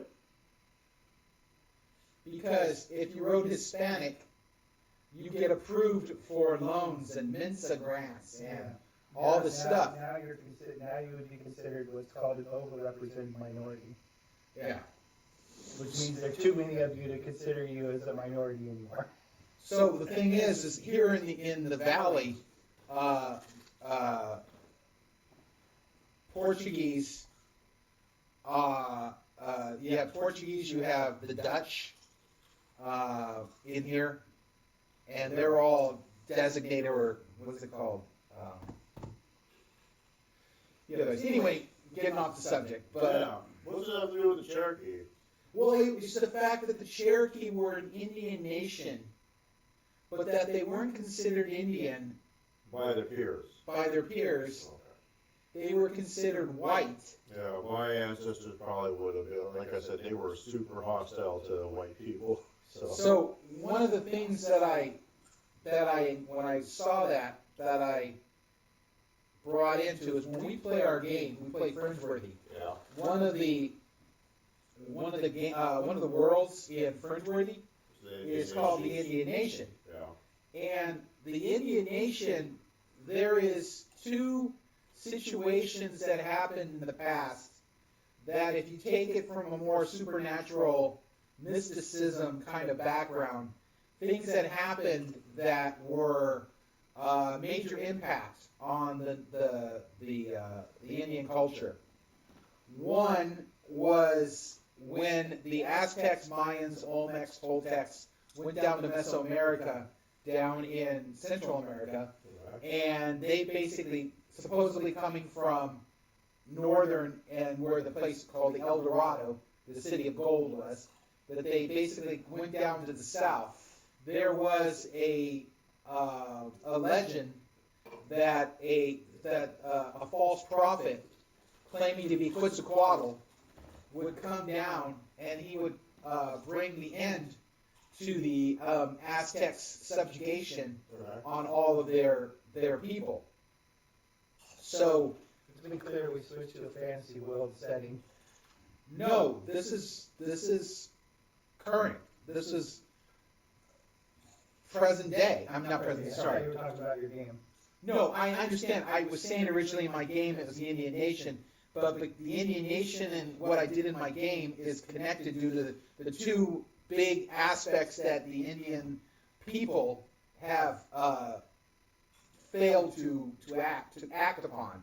One was the thoughts that Quetzalcoatl was going to come back and was going to free all the Indians from the subjugation of the Aztecs, which ended up it was not Quetzalcoatl, it was Hernando Cortez, who came down on ships and had huge animals that they rode on and had skin of iron, their breastplates that they wore, and that the Indians didn't see that for what it was, that this was a false prophet, and actually combined against, because the Aztecs had everyone preying upon each other, subjugating each other, so they wouldn't all gather together and say, the Aztecs are the people that are causing all the problems, so let's take the Aztecs out. Yeah. So, but when Cortez came in, that's what Cortez did. He united all the Indian tribes against the Aztecs and basically, wiping the Aztecs out. Okay. The other one was the great Indian nations of North America. There was a legend that they would be invaded by an enemy that would come across the sea, and that they would subjugate the Indians, and they decided not to. They let the eternal strifes of the individual Indian nations get in the way of saying, okay, we as a people must unite against a common enemy and prevent that enemy from taking us over, which is when the English, Dutch, Spanish came over and landed on the East Coast. Okay. The Indians knew that the people were coming, because you go back to the point of the Vikings. Yeah, they've been there before. They'd come over and got just wiped, and then they had to leave. They found settlements. They could never go back. Yeah. They didn't go back, so nobody knows what happened. Yeah, they found settlements, and they were just decimated by the native Indian populations. And the fact was that if the Indians had combined and formed a union, they could have possibly changed the future of the U.S. The world. The world. Yeah.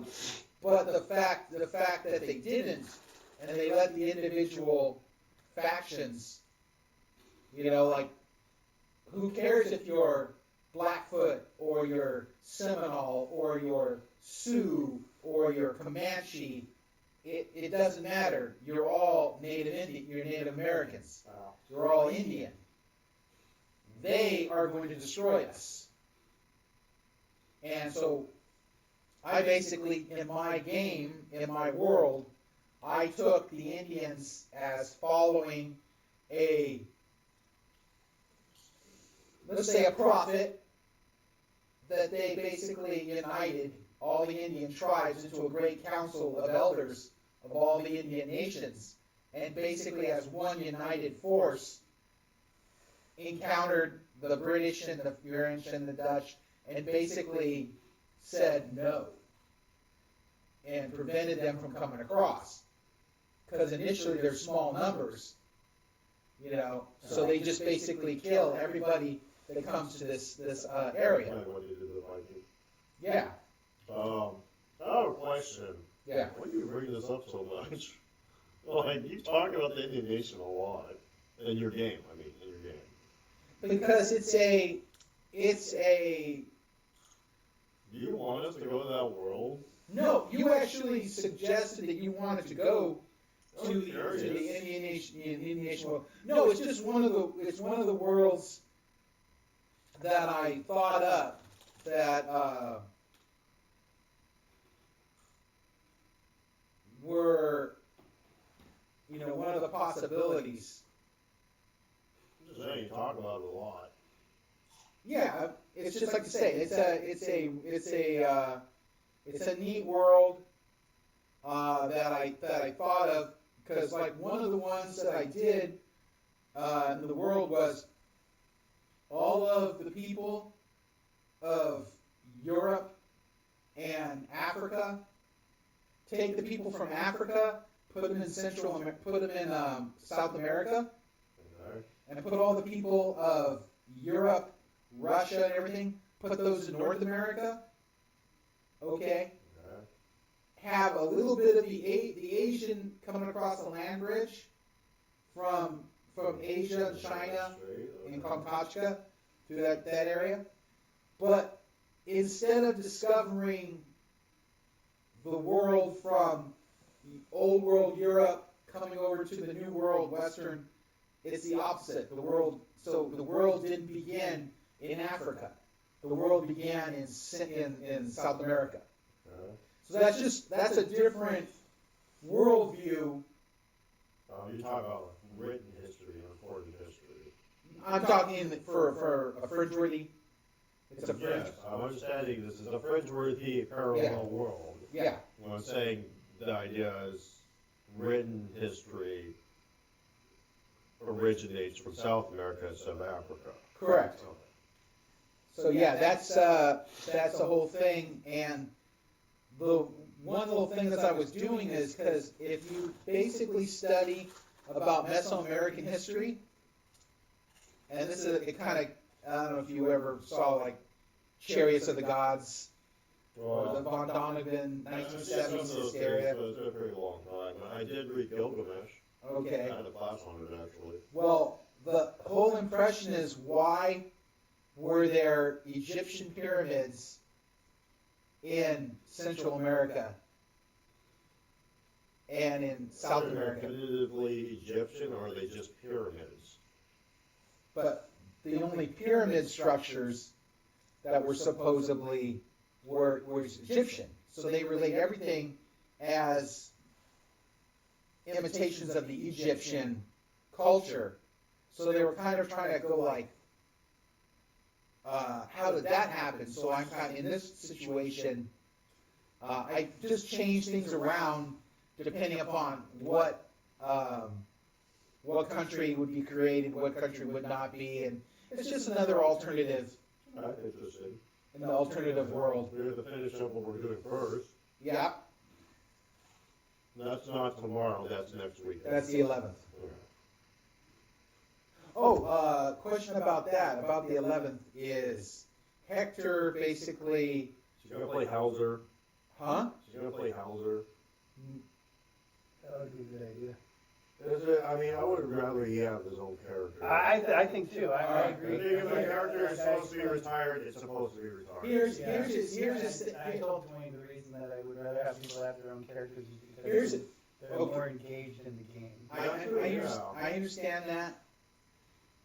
I had mentioned it to him. And he has to come early. I mentioned it to him that a month ago, he needs to set up a time with me where we can get together and we can write up his game, his character. And then after we have his character written up, he comes to your house on the 11th, about an hour early, maybe an hour and a half, and we can go through, I can go through an introduction of what additional facts he needs to know. Thank God you Are you sure only an hour? I know. He's already got if he got his character made. Does he have his character made? No. So I already asked him tomorrow, every- 'cause you could do it tomorrow together. I've already asked him, because I'm not available tomorrow. No, I'm sorry, that's why I'm gonna do it tomorrow. Yeah, I'm not available tomorrow. What are you doing tomorrow? Huh? I'm out of town. What are you doing? So, well, the thing was, I asked him about doing stuff on Sunday. And he says, oh, I'm busy. And then I said, okay, well, maybe we can get together sometime during the week for an hour or two. Okay.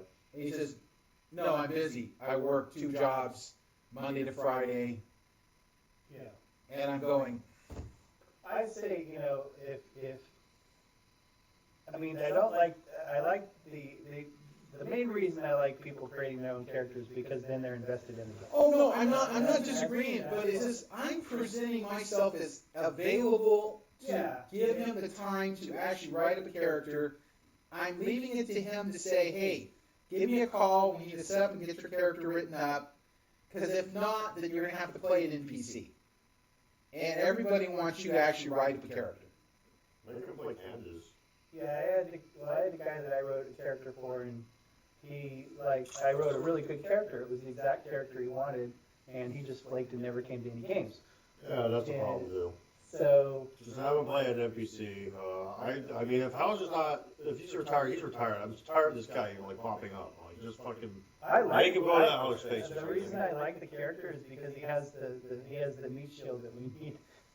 Well, unfortunately, he's not being played by a player. So Yeah. the player made him. I would like to see him survive the game, but I'm like you. I would just as soon write him off too. Or just put him in outer space or something. Well, no, I've got him on another team. That's fine too. But my point is, if they can't make time to make a character, just make him be one of the NPCs in the storyline. Make him be like Candace or Tyler or some shit. Nathan. Yeah, make him be Nathan. Fuck. Or I mean, he won't do anything the first time he's playing, He's sitting there. No, we can't do that. I don't think we'll ever find Nathan, to be honest with you. I'm really debating whether even we want to try to find Nathan anymore. But this is the cringe-worthy game again. Yeah, we play once a month. We play a fringe-worthy game, which is a sci-fi fantasy game set in relatively near future, 2020. Actually, it's about 2020, almost going to be 2021 still, when the players get back to Earth Prime. And no. Wait a minute. Is the timeline the same on Earth Prime as on this plane? I actually don't know our world politics in that game. you do know some of it, because some people have actually asked the question, where I brought up that there is still a Warsaw Pact, which means but the colonists, do they know what date it is? the colonists from the Southern Colony, it's 1943. So it's not in the near future. The colonists think it's 1943 because remember, they came from the Indian Nation, which was 1867. They took the time to get here, but basically they've been on this planet for 60 years. So those 60 years, if you add it to 1867, is 1937. But you know from your gathered information that the world time, see, they're not relating to our time, to the world time. Yeah, our time is irrelevant to their time. Their time is related from the Indian nation. The Indian nation is but we're 1860s. still on a parallel Earth that is on a linear timeline. Correct. That is 60 years beyond. Behind us. No. Yes. No. Yes. The last situation of history that you can find where you are Yes. is 1953. Yes. So They have been here 60 years after that. after that. So it is a linear timeline, and it is in sync with our timeline. That's what Take, you're saying. take 56 and add 60. Yeah. So It's similar. Close. they're behind us 5 years. Is that what you're saying? Because 56 and 60 is 2016. In related time, you would say 2016. You know what we need? We need an astronomer. Because an astronomer could look at the stars and tell us definitively by calculation and the planets and where they're at, how many years. It's already months, when one years. of your parties already done that.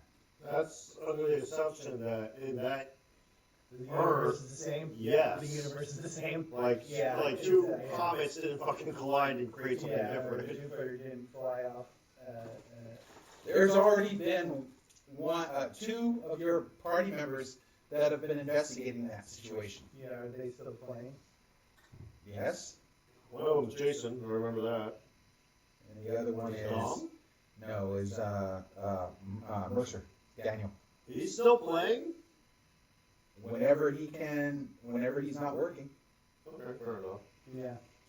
He just is always hooked.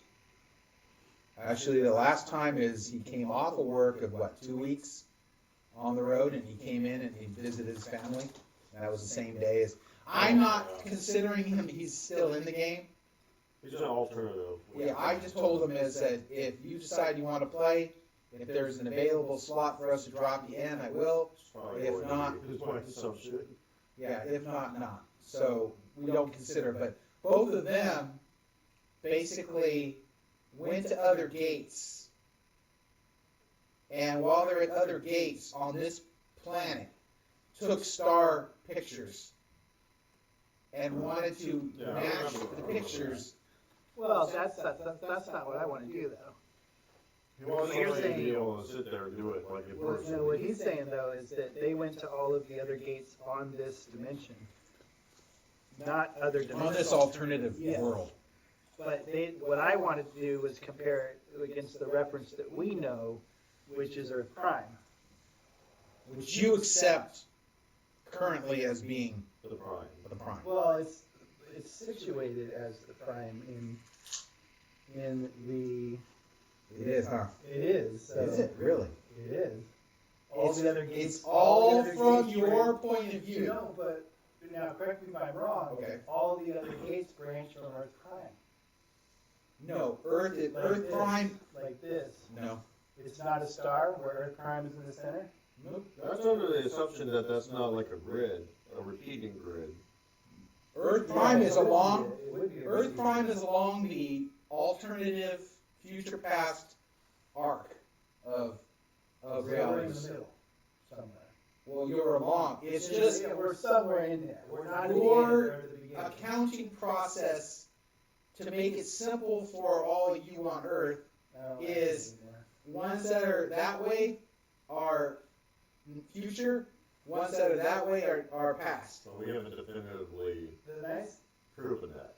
yeah, the nice thing about Stargate is there's not all the middle bullshit. This whole fringe path thing is just a harassment. It is a little annoying, I'm not gonna lie. And Stargate, basically, you walk in one gate, you end up on an alien planet, everybody's happy. In Let's see that. February, you walk into a gate, the first thing that happens is all your Welcome to the electrical, Oregon Trail. all your electric devices cancel out. You have to reboot everything and then continue 14 miles just to get to the next set of gates. Mhm. By the way, repeat this process 8 times. Yeah, and you could drive thousands of miles to get to where you want to go. And I think someday we'll all be lost on the fringes in different directions. Well, eventually you guys will decide to go beyond the alternate paths and go to the next, The next plane of existence. no, the next level beyond the Yeah. alternative planes and go to the outer planes. Or then if you want to go to Mars, hey, you want to go to Mars? No, nobody's going to go to Mars. Are we getting a better budget? More technology, yeah. Like Because we we're have not to- going there in hazmat suits. We only get three space suits. You guys get 3 air filters per person the whole day. They're like, okay, we're like 3 days into it. Oh shit, what? How long was Again, you guys 2 are hours. 2 hours a pop. you guys are over dramatizing an issue that has affected 2 known planets. Actually, when I was saying the air filter thing, that was in relationship to going to Mars, where it won't even help us. Like I said, you want us to go out to greater and bigger things, we need a greater and bigger budget. We can't go there with our current shit.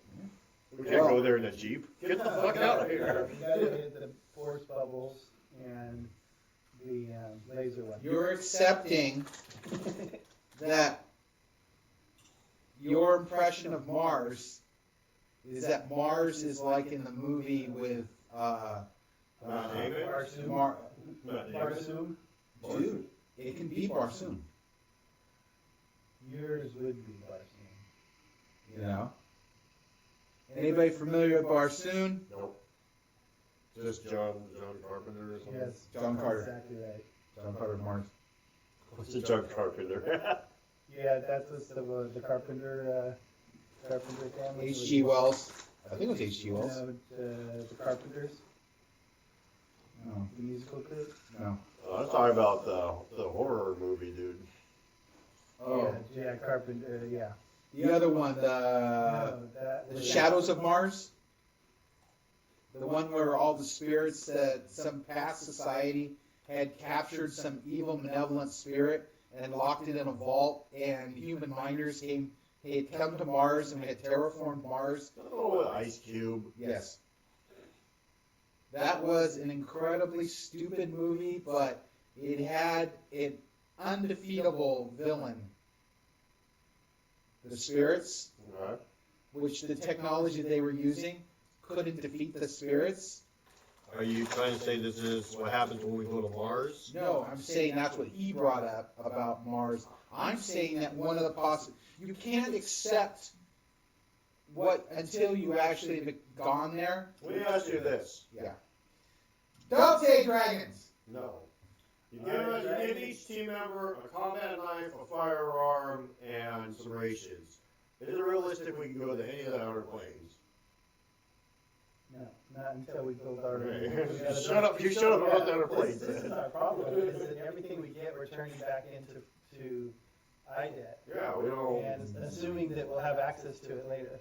You've already had access to 2 pieces of the recent technology that have been gained in 2 months. Is that enough for us to go, They realistically? wouldn't even give us noise canceling. Dude, they're already on order. You haven't been back to the base. You know, that's the thing is like you gave me a issue. That was 6 months ago. No, it wasn't. That we asked It for was that. probably about 4 weeks, maybe 3 weeks. No, that we asked for noise canceling headsets. I can tell you. Look it up. Okay. I'm looking on our Trello board. Correct. We're gonna Look on your Trello board. To start. Acquisitions. Yeah, The to acquisition start figuring process. out what the hell we're doing. It's team tools on Trello.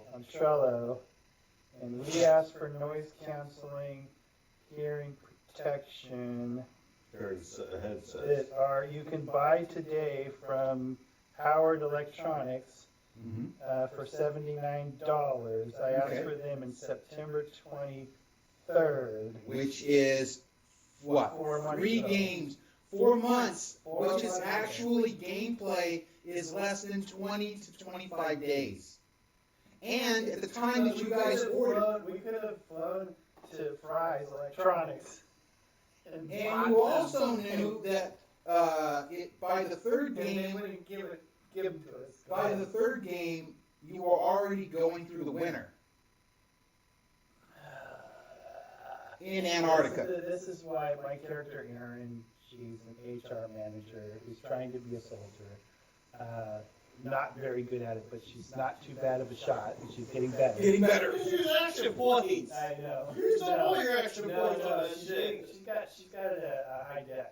She's got a +3 dex. Oh, that's actually very good. Yeah, so she's not bad at shooting, but she's still not good at it. And like she calls it the crappy IDET base because it's in Antarctica and it's cold. But she's happy now because she has Mr. Toodles, which is her cat. And Oh, we have to and adjust. She does not piss in the corners, asshole. She has to She adjust. doesn't fucking piss in the corners. She doesn't. Your cat doesn't piss in the corners, does it? My cat is also not ruled by a game master.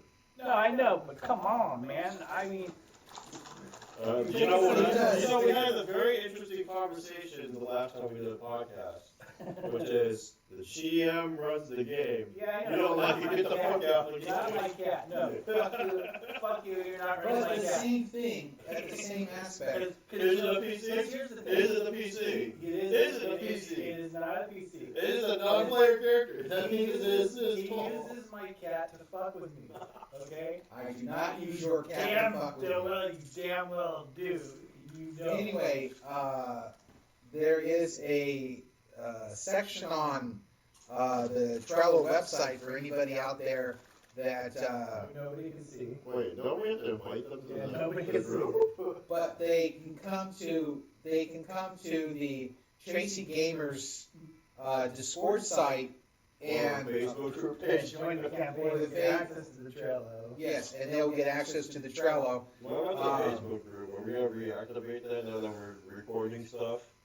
So there's 2 Facebook groups. There's Our Facebook group, Yeah, there's okay. So the public there one, was the one that we're realistically be inviting people to. Yes. Yes. We're gonna reactivate it. It's the question is what is reactivated right now. We have followers, but not a lot of content, and not a lot of people that are. And when we providing start content. putting content on there and be the providers ourselves of said content. I agree, but I need more people than me. One to do it. one of the things that, That's been my yes, but trouble. I have been publicizing every game review of my game on the, On the Discord. And on I the copied Discord. it, and I copied it and put it onto Facebook. so, yeah, so I'm doing that. You're starting to do that in yours. Damn it, Dwayne! Our Dragon's aliens! I know, our dragon's on Mars aliens, that is Oh. the real question. You keep talking about the other planets. Would that make them aliens? Anything from Mars would be alien, correct? Alien. Yeah, probably. So even though the humans on Mars, who grew up on Mars, Yes. therefore our Martians are aliens. Yes. Yes. Interesting. Good, we got him to agree to that. We did. Now There we go wasn't- to Mars. There wasn't a lot of people. Now I can take that, Did you ever watch the Ray Bradbury Mars miniseries, the one that Rock Hudson did? What the hell is it called? Oh my god. It was 3 parts. Yes. There was 3 parts. Oh my god. It wasn't just called Mars. No.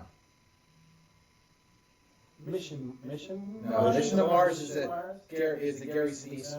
No. Anyway, at the end of the movie of Martian Chronicles. Martian That's what it Chronicles. was. Ray Bradbury. At the end of I the thought I was movie, gonna look it up. I'm like, no, I'm not gonna look it up. at the end of the Is movie, there a dragon? no, there's no dragon. There's Oh. ghosts, though. The ghost aliens. They're ghosts of Martians. I mean, Technically. Where are the what ghosts are you talking about? There are actual Martians that are still alive, but the one that they encountered ends up getting, having a schizo attack when they are telepathic, Okay. but they're openly telepathic. So what happens is, what I mean by openly telepathic Everybody hears is that they hear everybody's voice. They automatically, when they get close enough to you, they look into your mind subconsciously. Okay. They So see they can't control it. No, they don't control it. They see who you trust the most, and they basically Take that form. take that form. You see them as for example, your grandmother. He sees them as his wife. I might see him as somebody, She's a Hooters girl. Yeah. whoever. Yeah. But what happens is that the more people that are around them, the more stress. Yeah. So That- they started looking like the Demogorgon. Possibly. The nameless Lord of Many Forms. So that's the thing is at the end of the movie of the Martian Chronicles, Rock Hudson takes his family because he works for a company that's terraforming Mars. So they finally terraformed Mars and got water coming down from the northern caps, and they've got water on the plains of Mars. And they say, "Hey, kids, do you want to see the Martians?" And they said, "Sure." And they all come to the edge of this little stream, and they look down and they see reflections of themselves because they are Martians. Because they live on this planet. It is Mars. They are the new Martians. They're the inheritors of Mars. They destroyed the indigenous population. No, the indigenous population was gone before they got there, Oh, okay. but Yeah, that's kind of why I said ghosts. I don't see anything in there about ghosts, but I haven't seen that movie since it came out, on television and stuff. So Martian Chronicles. Yeah, it's been a long time for me too. Yeah. So look it up. I got so many streaming services now, I don't know what to do with them. Oh, what was that one you're trying to look up that you couldn't find? The Mandalorian? Was it? No, it was something else. You're saying like Alexa wouldn't pick it up? Oh, Judge Judy. Judge Judy, yeah. You ever find Judge Judy? Judge Judy's, you watch it every day. Well, you watch it on the live. Yeah. No, I mean, I don't ever watch it live, but I watch it on DVR, but I'm trying to find it on some streaming service so that my wife will be happy. There's other shows like Caught in Providence. That's on like the ABC channel and stuff like that. She And watches all them shows. I got her a book called How to Use the Alexa Fire Cube. Just read it. No, I haven't got it yet. It's supposed to be here next week. So I'm hoping that she'll learn it, and then so that I can cut the cable, basically. You know what you should get your daughter? K is for knife ball. What? K is for knife ball. K It's a real is, book. K is for Nightfall? Knife ball, like a knife and a ball put together. why? Because it's a funny book. Oh, okay. You know which movie I wanted to see, and I started a new streaming service that just because I wanted to see this one stupid movie, Dark Star. Oh yeah. You got a whole streaming service just for one movie. Yeah, and then I guess this streaming service is stuff that fell out of Everybody else? yeah, Netflix stuff that fell into the public domain. Really? Yeah, That's and kinda neat. they stream that shit. Oh my God. And That means you're also going to see Solaris. Solaris, that's a new movie. I mean, new. It was 90s, 2000s. 60s. Oh, that's not. I'm thinking that maybe they remade it. Yeah, the original one was in the 60s, 70s. Is put up by a Russian director, and it wasn't until like the late 70s that they came out with an American version. Not American version, and it was an American dub. And then George Clooney in like 2003, 2004 Yeah. re-released Solaris as an American movie, and it went nowhere. I thought it was a pretty cool movie, but like, a lot of violent movies had a lot of flashy, not a lot of substance. Yeah. But It's like my mom and my brother and sister-in-law. They just went to see a Day in the Neighborhood, whatever is the one Mr. Rogers, Oh, and they said that it has almost nothing to do with Mr. Rogers. really? That it's basically basic. not about the show.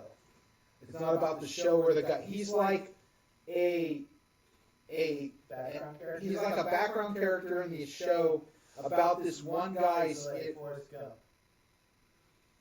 Well, no, It's just his interactions. It's like have you ever seen that movie called My Weekend with Marilyn? No, I saw Weekend with Bernie.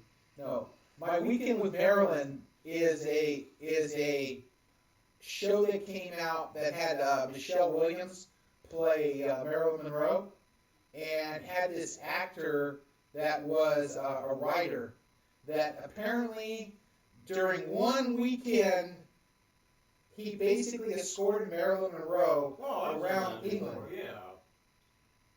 Don't remember it, but I remember It seeing wasn't bad. She's attractive, but she's no Marilyn Monroe.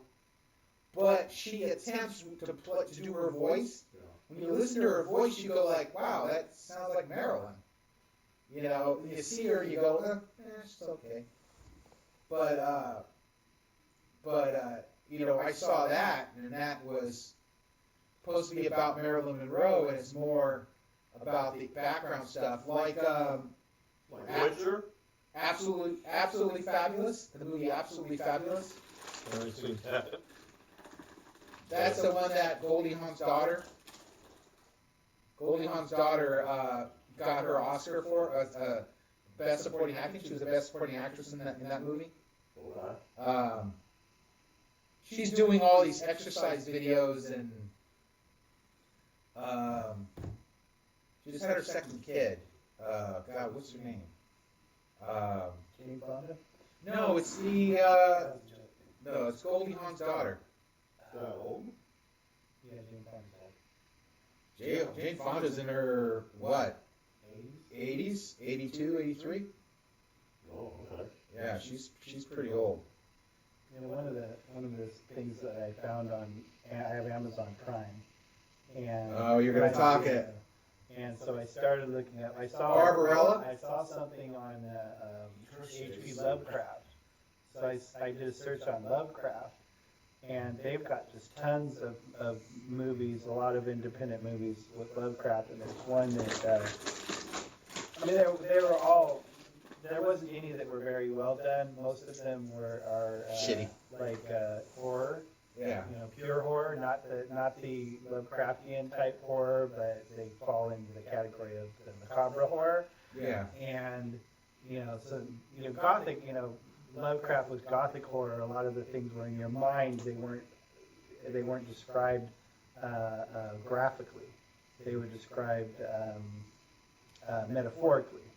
And so Can you give an example of so that? metaphoric horror says, graphic horror says, I was taking a shower and the water was hot, and then the guy walks in and stabs me to death, and the blood flows down, and my flesh lays open.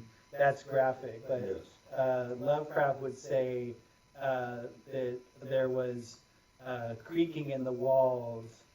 There were strange apparitions, things that are unknown. Shadows from the glass. Yeah, his entire Motions in the Gothic steam. horror, a lot of it was metaphoric and not real. Hallucinogenic? Not well, yes, in a way. In a lot of stories, that's true, but not graphically described horror. It's Gothic horror. So Gothic horror doesn't describe specific acts of violence. It describes a scene of something despicable, something horrible, something that's scary. Like You mean like the Divine Comedy? No, No, it's just the fact that It's what you don't see that scares you. It's what you Yeah. don't know that scares you. It's this fear of the unknown. Like feeling something you can't describe while you're in pitch black darkness. Like being in pitch black darkness, not knowing what's around you, and experiencing everything in that environment, like a touch. Okay. Just so- a touch in the back of your spine could scare the hell out of you in pitch darkness. Yeah. Yeah. Okay. You know, things like that. That he would describe those feelings and not describe specific acts of violence. But you would be kind of like It's more off-screen more violence. predicated to mental and primal fear as opposed to physical. trauma. in some ways, like I've got some movies. One is I've got the Unnameable, and I've got the Resurrected. If I brought over the Resurrected for you to see, you've got to watch it at dark. You've got to watch it at night. I mean, that's not hard right now. Yeah. So but then those are situations where. That's a year. Oh, okay. Yeah, that's the thing about that movie is that it is a building tension that at the end when it comes about, when you find out what's happening, you realize that the people that you're dealing with are not sane, and that your first thought is to run away. That the smart thing would be to leave, and the people don't. Yeah. You know. There's three shows that kind of stood out for me.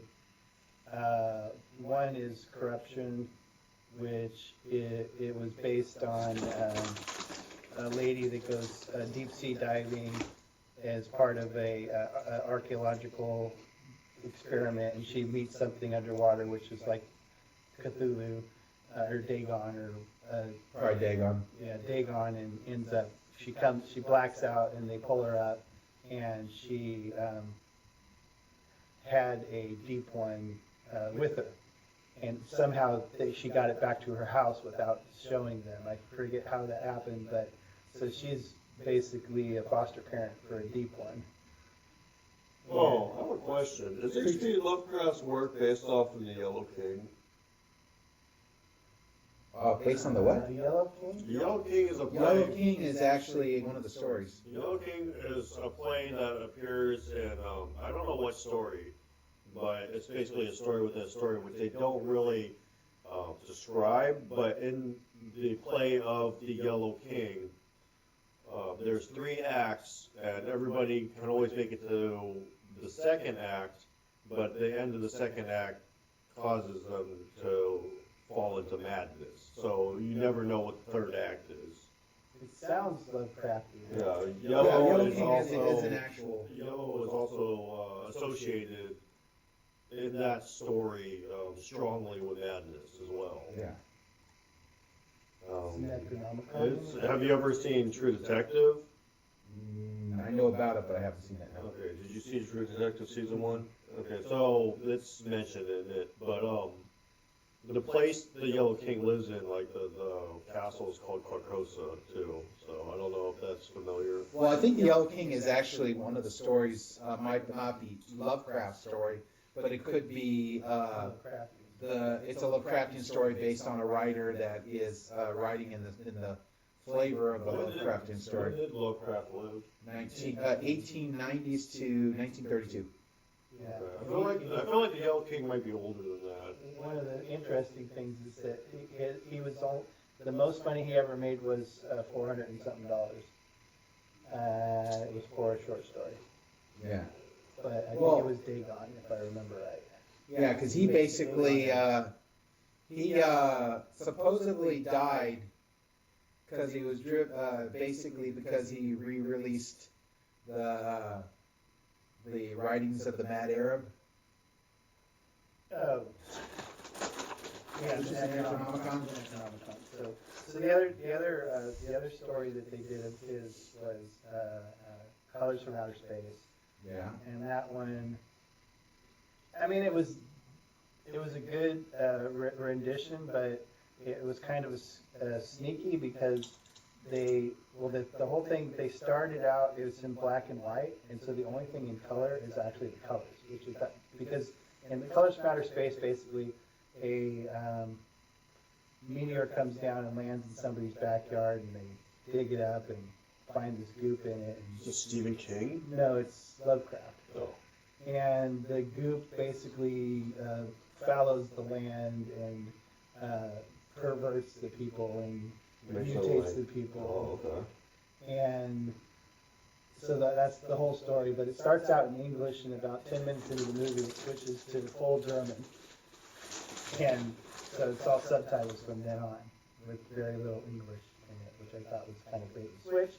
But because I like to watch movies, I do something it's kind of like side band, watching movies while doing other stuff. Oh, okay. And so if there's subtitles, I can't do other stuff No, you can't. while you're watching the movie because you don't understand it, and you can't read the words while you're playing a video game, whatever you're doing, right? And That's why you gotta play windowed mode, dude. You put it on your same screen. yeah, you know what I have? I have a wall mount arm so You that put it right next to you. so that I can mount it above my main monitor instead of to the side, so that while I'm kicking back, I can see the movies up here and the video game here. Should watch the movie or play the game. No, I don't Make want the to waste my decision. time like that. I don't want to waste my time like that. No, I like doing two things at once. Yeah. But if you watch, So that one was. if you watch, The Resurrected is a really, really, really good H.P. Lovecraft story What format of these movies do you have? of Are they DVDs? The Resurrected is on laser. It's on laser. I was just saying, because like if I could borrow it, I could just watch them, and then next time we do a podcast, like I could do each one. You know, it'd be funny to do a mystery science theater. So my brother and I already do that for video games. We'd do it for old stupid movies. I mean, there's already a Mystery. Been there, done that. Yeah, there's already a Mystery Science Theater 3000. Yeah. I was one of the things that I was going through YouTube and guy, is his name Matthew Leonard? The guy who played Scooby on not Scooby, played Shaggy on the two live action movies. Tom Green? No. He played Shaggy in the two live action Scooby Doo movies. Tom Green. No. Something Leonard, but he also played in the movie 13 Ghosts. He played it. Yeah, look him up. Don't look it up. I'm looking it up. Be sure to look up 13 Ghosts too. So I thought that was Tony Shalhoub. Tony Shalhoub is the main guy. This guy's a background character. He's trying to Matthew Lillard. So I'm watching this. They're doing a fandom. It's called Fandom. It's the website, the online website. And so Fandom is covering the D&D release of Journey to Avernus, which is the first reign of hell. And it's a big thing that they did about 3 or 4 months ago. So as this lady who has no idea about what D&D is going through a convention where all these cosplayers are walking around dressed as as their different characters, and then they saw Matt Mercer and they saw all these other people from Critical Role, and then they go a little farther and they talk with the guys that are all behind D&D Beyond, and they're trying to explain things. But Matthew he walks by, and I always thought that would be so funny at a convention if we could do it, have a convention where he comes to the convention and I would run a Call of Cthulhu adventure where you're playing the Mystery Incorporated. What? So he would basically see if we can get him in to play Shaggy Oh, okay. You know, in the Mystery Incorporated game. I mean, you probably just like tweet him and try to set it up. Yeah, tweet it up. That's interesting. Because he's a big He says gamer. where he lives. He works for down in LA. He works with this company called Beatles, and they make no, they make Cars? D&D exclusive D&D products. Like they make this silver edition of the Avernus, which is, you know, open this box, big old box. You've got the book, you've got all the maps, all the layouts are all, you know, full-size layouts, not just in the book. Sounds like Printouts. something Beatles are related to. The company that he's part of is the Beatles and Grime, or it's just it's a company that makes products that for people that have a lot of money and that want to spend a lot of money on an expansion. Okay. So yeah, he basically, and he's been on a couple of the D&D live podcast shows. Okay. So I just thought it'd be really cool because Yeah, why don't you try to get a hold of them through social media? it'd be interesting. He doesn't do social media. Really? No, him. You need to start In doing order it. to get a hold of somebody with social media, you have to be on social media. Yeah, he's gonna start. I know, we're actually basically forcing him into it.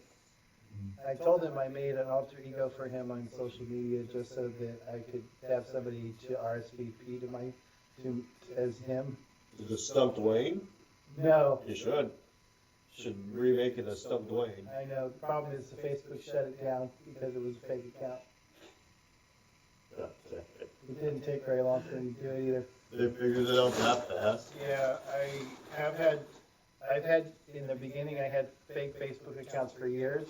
Basically, you make fake accounts because you don't want, just, your real opinion may not be mainstream. Let's just put it that way. Not because you're saying things that are patently racist, or patently Are anything. you talking about conspiracy theory stuff? Yeah, conspiracy theory, Because good that's a example. large Good front example. of your games A that you good like to run. example is, you don't want to be talking about, fake mass shootings, for example, which aren't fake. I agree, they are Well, fake. Here's an aspect that pulls this up and when I originally did it, I have this game called Massacre in Madison. What does this have to do with MySpace? Huh? It has to do with the internet. So If it Massacre. doesn't end with you getting a Twitter account, I'm gonna be very upset. Me too. No. Anyway, Get a Twitter account. So- And tweet this dude. Murder in Madison is about a group of U.S. Army. Guys with social media. They are basically called in because of a toxic spill at this governmental institute. And so I'm working on the game, Okay. and I'm at a convention, I'm talking to an Army medic, and he's explaining to me about atropine, and he's explaining to me about medical procedures. Instagram. And so I go into an army recruiting station, and I go up to the guy, and this is just gamer referee that's trying to go and get information. Okay. I go in there and ask, where is the closest army base to Madison, Wisconsin? Did you get arrested? No, they didn't arrest me. Okay. But that's the thing. It's like if you searched right now on the internet, there are certain keywords No, that they yeah, look for, yeah. and they start tracking you like NSA Yeah. and stuff just for. It's true for advertising dollars. It's advertising revenue. That's what 99% of all Facebook tracking is about. It's about advertising revenue. Yep. There is 1% though that is nefarious.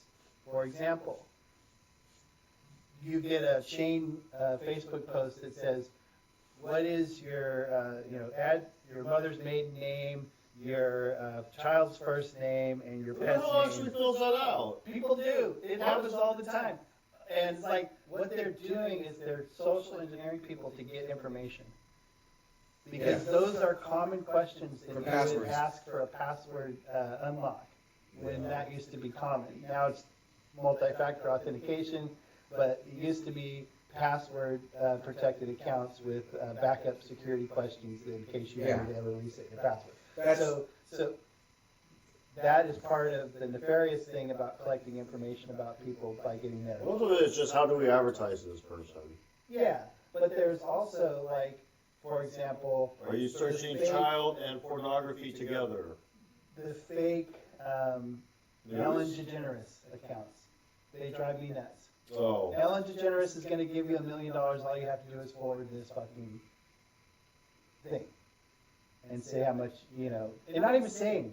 But if you click on that thing, right, and you do the instructions that it says, you're brought to, some advertising, some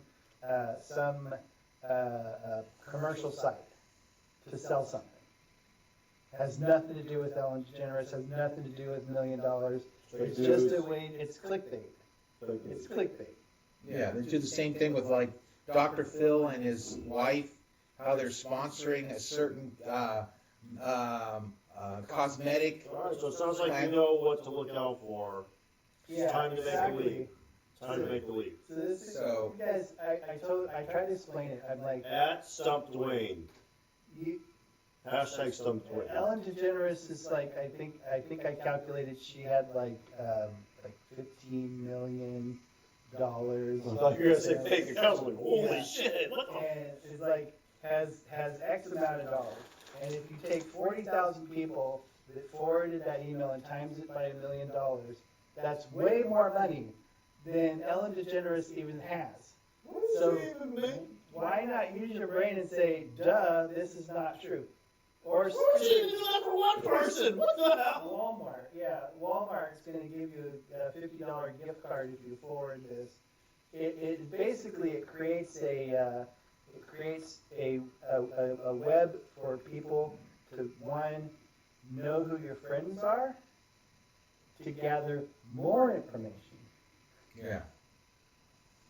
Yeah, I only had that happen one time where Jason actually called me and said, "Hey, I got married. are you to this okay? African No, princess. are you okay?" I go, "Yeah, I'm okay. What's wrong?" "Well, I just got an email from you saying that you were stuck in Belgium. You were stuck in Belgium, and you need me to send you money so you can get an airline ticket to come back." And I go, "The hell is that?" No. So we don't know how the hell that. Because I get calls all the time on freaking my company phone and my phone every single day. Yeah. You know. That's why I won't set up my voicemail.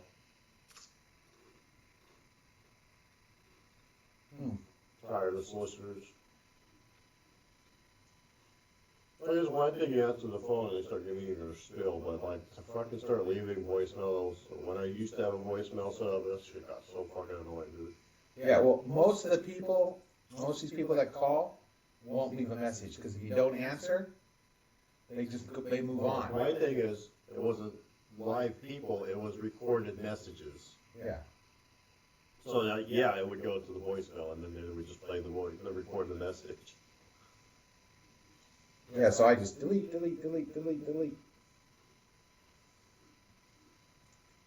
Yeah, the world's gone crazy with social media. Basically, the news today Fake? is a scrape of everybody's social media. It's just, you think about it. If you go to Yahoo or you go to CNN, they're not talking about the news. They're talking about other people's social media posts. Yeah. It's like, oh, what did Trump Twitter today? Now that's the news. Not just Trump, everybody. Oh, This guy- girl in it's Idaho. just- but it's the same shit that it's always been like, this guy said this. Yeah, I Instead know. of It's actual global news. now. It's global. been that way since I was a kid. It was I just know. celebrities. It used to be different though. Now this is a celebrity now is somebody who stands up to the cops, and when they're protesting and gets beaten, or somebody who shoots a lion as a girl that shoots a lion, it now becomes a social media pariah because people don't like the fact that people are game hunting. Yeah.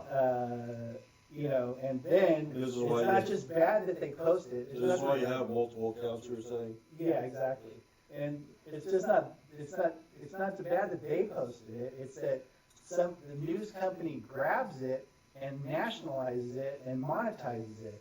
Yeah. And and in my opinion, it's destroying people. It's destroying lives. And like I tell people, I am so happy they didn't have cameras around when I was growing up. What did Dom say last time we were doing the podcast? That our culture's already dead. Because Oh, he's talking about the because Robert manners- Heinlein. Because manners are gone. Yeah, because manners and civility is gone. Well, manners is about respect, mutual respect. But isn't that exactly what you're talking about? There's no respect in that. No, there's not. You're not respecting people's space, you're not respecting people's opinion, and you're not respecting people's privacy. But, you look at those people and say, oh, well, who was it, Bella Hadid? Oh, well, shame on her for taking nude pictures of herself on her own phone. Shame on her. Because they got hacked and made public. Shame on her. Yeah, it's like Jennifer Lawrence did the same thing. Yeah. And but see, The only good that come out of that. who would take pictures, store it on your phone, I don't know. and then We transfer? actually talked about this on the podcast, Voice of Mail podcast, by the way.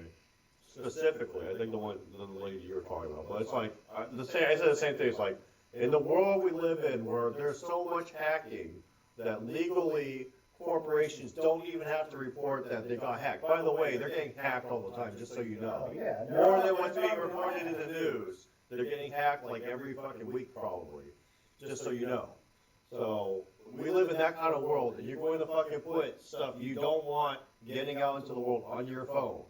Like one of the most hacked devices in the world. There's that that they're trying to get everybody to go to VPNs, and they said that they were just talking about it, that the company that makes primarily most of the VPNs just got hacked. Yeah, and not only that, but the VPNs, the government has backdoors to all VPNs, so the VPN is not protecting you from anything. It's not even that. All You it know was- anybody that says, "Oh yeah, we'll protect your stuff, we'll delete it," blah blah blah. Exactly, They yeah. don't do that Yeah. shit. Like they all get caught for storing that shit. Snapchat. The airplanes, the airline stuff, the pictures of your body that nobody's supposed to have. They don't delete that shit. Snapchat, they weren't deleting that shit. Nobody fucking deletes that shit. Okay, like use an analog camera or something that's not connected to the internet. If you want to take pictures of something like your mass murders or whatever, from Yeah, your don't- serial murdering. Don't be stupid, exactly, but the government has backdoors. It used to be the big thing was, if you wanted to anonymize yourself, use a proxy server. A proxy server, basically, you would point your browser to a proxy server, and the proxy server That's would just make somewhere the calls else. to, it would make the calls to the internet site you were going to and pass that data back to you. So VPN is basically a proxy server with encryption. So the encryption encrypts the traffic going back to 64 you. combination It or goes back, there's triple des, 128-bit, 256 is very common now because computers are getting more powerful and it's becoming easier to crack encryption. So things like you can encrypt a file on a hard drive at 128 triple des, which means it's been encrypted 3 times, and that file can be accessed and decrypted in seconds, in microseconds. So, because the computers are so powerful now. So now they get 256-bit, and there's even higher.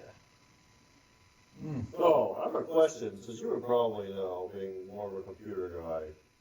when I'm watching TV and there's always a hacker character. They're like, oh, I'm so busy trying to fucking get this thing. It's like days later, I'm still just trying to do the thing. And they're typing away. Is that real, or are they actually supposed to be just like running a program?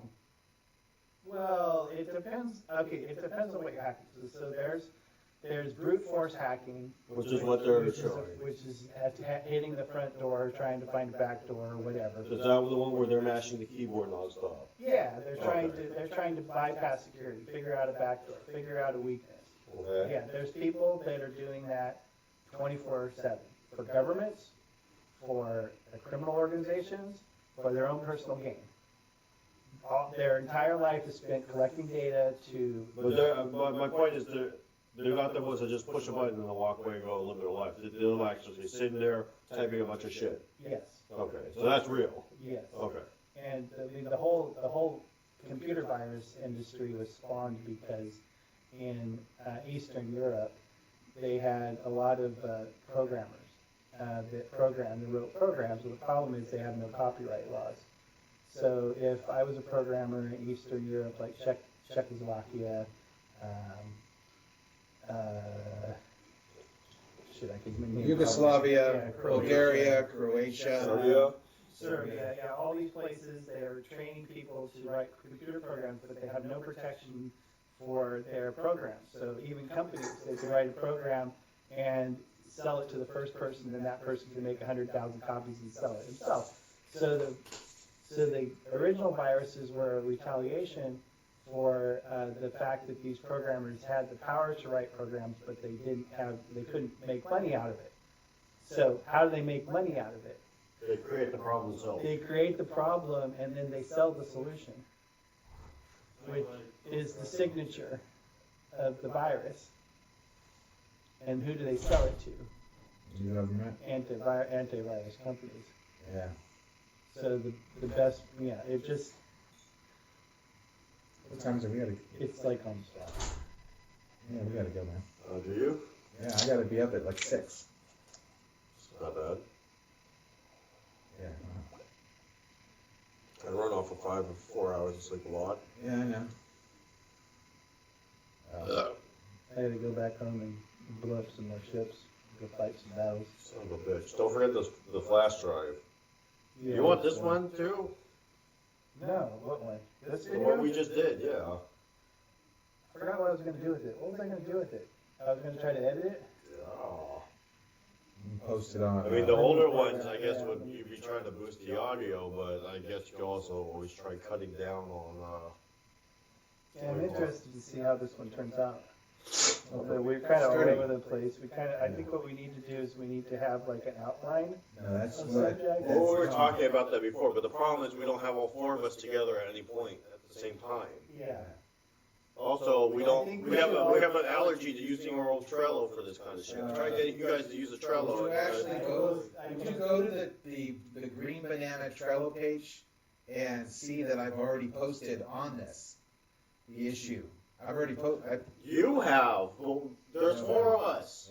My point is, like, I keep trying to explain to you guys when you're trying to, like, DM me, like, hey, is this happening? Who's going? Is this guy going?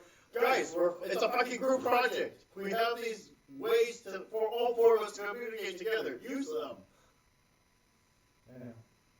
Yeah, because they asked the question the last time we got together about what we should talk about at the next meeting.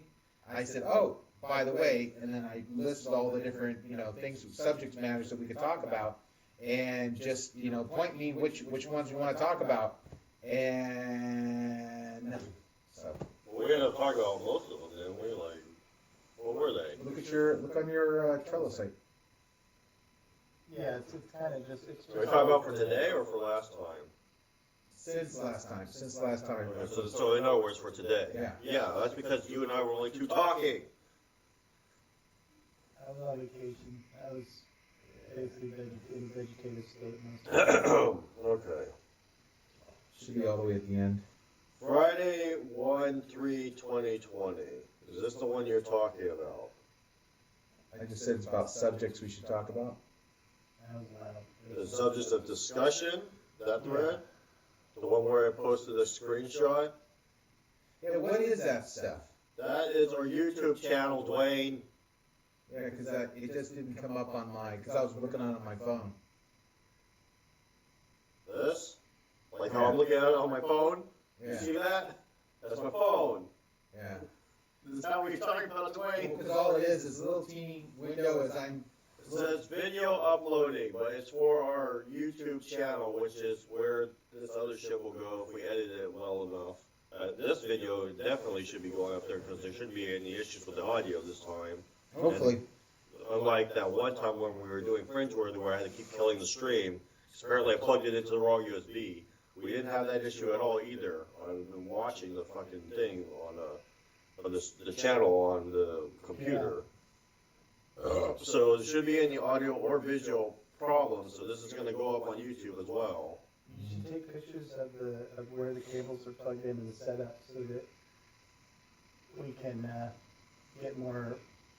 make sure we get the right cables on the right thing, because I think it was the specific cable with the specific camera that didn't work. Yeah, I see you and me talking on this thread, but what we need is to have items or subjects to discuss when we get together. Yeah. You and me are talking, and we're missing half of the green banana guys. Yeah, I think I posted something, but it was lackluster and near the end. No, you didn't post anything. I posted something. Actually, I take that back. I see somebody I didn't see before. Dominic. He said, "Cool, I like all of these. I have a couple of small games to introduce as well." I got tons of stuff that we could talk about. You know, if we wanted to. Yeah, it was. Games? Did you learn how the Robin Hood game works? No. Damn it, Pat! No. I want to go back to games that we know very well. Oh, that's a good idea. Like Wow. Robo Rally. I did not know Robo Rally at all. Really? No, we've had this discussion before. I've never played it before. So the other thing I'd like to do is we could talk about the Star Wars movie, but you guys have to see it first. Do we? Because they talked about World of Battleships for like 2 hours, and I never played that game before, but I was Yeah, still but part of that. You were part of it. I was still part of that discussion. Yeah, but I don't want to. I'm the only one that saw it. I don't want to ruin it for you. You're not going to ruin it for me. I'm not a Star Wars You gotta fan. go sit through the movie. I am not a Star Wars fan. It's okay. See, I'm a Star Trek fan, but I've been watching Star Wars movies because of. It's because you love J.J. Abrams. That's why. Ew, no. But the stories that I was talking about was like subjects we can discuss is episodic stories versus campaigns, pre-made modules versus homebrew, political correctness, does it have a Yeah, we place? actually did talk about pre-made modules versus homebrew a little bit on that recording. Yeah. Gothic horror or knowing your audience. We did not talk about that. We haven't talked about the Gothic horror. Did we talk about realistic versus fantasy? I think we did. Did we? No. So we hit 1 out of 5 then by accident. The Gothic horror versus knowing your audience is kind of ties into the political correctness also, is the fact that you have to ask questions before you can even run your game, because people who are frickin' adults, Yeah. you know, like Yeah? certain people in our group Oh, okay. have emotional issues. Okay. And the idea that you can run a game and have it be, involving, but not too involving, because you might cause somebody to have an incident. I had The only- reaction. The only one that I can remember was about recording. So, No, did there- something else happen before? Oh, okay. Oh shit. Yeah. Was I there? The John. You're talking about the John. At my house. Huh? Maybe we shouldn't. Oh, you mean when there was going to be like PvP in the game and that didn't happen? Yeah, it was very close to a physical altercation. It was, and Somebody then almost got their head bashed in. some, and it's like, come on, it's a freaking game. But the thing is, certain individuals, which will go nameless, don't know when to freaking shut up. Yeah. This is a freaking game We're here to have fun and enjoy ourselves. You're taking personal offense to something that's happening in the game because you feel persecuted. And it's like, no. I've had an incident with this person before where I'm playing one of Pat's games. No, excuse me. It was in one of Peter's games. And I'm basically telling the person, I'm just laying into the person.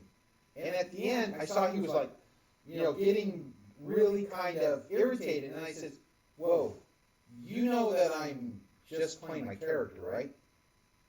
And he goes, yeah, of course. And I go, dude, it's a game. And I purposely started the game when we played it. This is before I think you started. Yeah, I came in the game and I said, first off, we're described, I'm an asshole. Okay. You played it well. I'm an asshole. I'm a matriarchy person.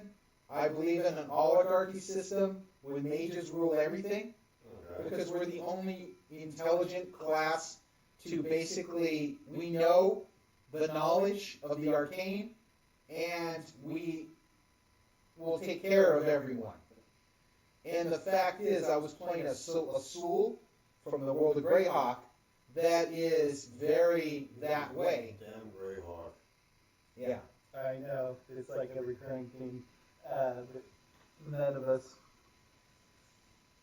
are really interested in it. So, but that's the whole thing, that I made this character because I never played a mage, and Was it fun? oh yeah, I loved it. I loved playing it because the thing was, Liberating. if you ever saw the D&D movie, No, but I played Ferguson. He was an asshole.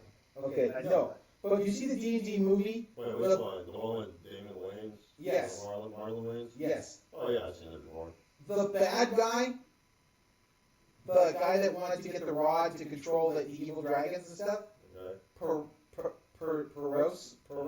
whatever his name is. Yeah. Bad guy. Okay, Guy with the bangs in his. I didn't see it. No, that was the fighter. That was the guy that worked Yeah, for but the he bad guy. had weird shit going on in his head. He was a Okay. magic user. But the mage had the right point. Okay. He wasn't bad. He knew what he wanted. He knew what he had to do. And, I just went, I would have sided with the wizard in the AD&D movie and just wipe the rest of them out, because they just didn't get it. And if you're But not, that's what makes him evil. huh? That's what makes him evil, is the fact that he would just wipe everybody out to get his way. He didn't care. Actually, we had this conversation on Discord, I think, where an action isn't inherently evil. Yeah, we talked about that. It's all about why are you doing it? What is the cause for But yeah, the you're doing action? it for your own self-interest. That makes it intrinsically evil. That would The be. the whole about causality. What were we talking about? I forgot. It's on the page. I don't read through all that crap. Dumb shit we say on that. It was Probably about half of the dumb shit we say here. Yeah. no, it was about law and neutrality. Oh, we were talking about the fucking Witcher. We were talking about The woman, the lead instructress. You said her turning people into slugs, arcane slugs, basically, which were batteries. In other words, was that evil? I was like, no, that's not evil because she's not doing it for personal gain. She's not doing it out of maliciousness. She's just doing it because it gives them a purpose still, and it's still useful for a bunch of people, not necessarily herself, and not because she hates them or anything. So that act in and of itself does not make her evil. I was saying she was lawful neutral, and then we had this like all-day discussion throughout the day. Like, is it evil? Is it lawful good? Is it lawful neutral? This, correct me if I'm wrong, but I Neutral think evil. I saw this. I think I saw the first couple episodes. This. What? You didn't see The Witcher, and then you saw the I first think couple I think I episodes. did see Have it. you been drinking, Pat? No, but this is the cripple with pig farmer that she has the ability to open gates with her mind. Maybe I didn't see it. Yeah. All right, but the point being is that if she's taking sentient beings and turning them into slugs, is that what you just said? Yes. Okay, and that's not evil? It's not I evil said because I was classifying it as lawful evil because she was abiding by a process and by a list of rules that she followed. But what was the greater good? Well, There was hold on, no hold greater on, good. okay, There because was no greater good. stop. Okay. In and above what you just said, that's not, following laws and orders is not lawful evil unless you're doing it and twisting it for your own benefit, specifically. That's what makes it lawful evil, is you're bending rules to your Not self-interest. just to yourself, but to your But cause. she was deceptive. She was deceptive to. They weren't being given the status of a mage. They weren't ascending to the higher knowledge. They were being turned into a slug and used as a I battery. don't remember the exact scene because I wasn't paying attention with this in mind. I'm not gonna rewatch it. Yes, you will. No, I'm not. But I don't remember her telling them like you're going to be like great things or you're going to be mages or anything. I just remember her turning them into essentially mana batteries. Like I don't remember any like special lead up. No, to it wasn't. Other than It go to wasn't this said. It spot. was unsaid stuff. Go to this spot. We're going to do this ritual. Boom, you're good. And then she turns them into slugs. And it's not for her benefit. And she's not doing it because she hates them. She's just doing It it. doesn't matter but why she did it necessarily. It's So like to you, the act in and of itself is actually can be evil. Evil, yes. So if you stab somebody to save somebody, then that might be considered okay. Not Really, evil. because what if the person you're trying to save is somebody you was know? attacking that. Yeah, what if they were the attacking person that was the wrong one? Yeah, you don't know. What if they were one that's like a fucking axe murderer? It's just like the Jedi and a certain point of view. Well, that's what I even brought Because the we fact. talk lawful evil. The Emperor. Clearly, yes. Lawful evil, because if I watch all the Star Wars movies, and the Emperor never really lied. He never lied about anything. He even didn't lie about bringing people back to life. And you guys didn't see Episode 9, so I'm not going to say anything more. But didn't never told a lie. Who told all the lies? The Jedi. Which are an Why organization. do they tell the lies? But typically, To protect themselves. typically, most people view lying as inherently evil, right? Yes. Okay, so when you are the person that's saying an act in and of itself can be good or evil inherently, how do you respond to your own argument? It's the thing about the evil corrupts and ultimate evil corrupts ultimately. What does that have to do with the action itself? Yeah, I don't think, actually, to get back to your point, I don't think a lie is inherently evil. It's the reason that you told the lie that might That's be what I was inherently saying though. You said no, turning people into mana batteries, Well, that's like a aka slugs, no-brainer. is bad. That's a no-brainer. How's that a Unless you're no-brainer? doing it for some greater good.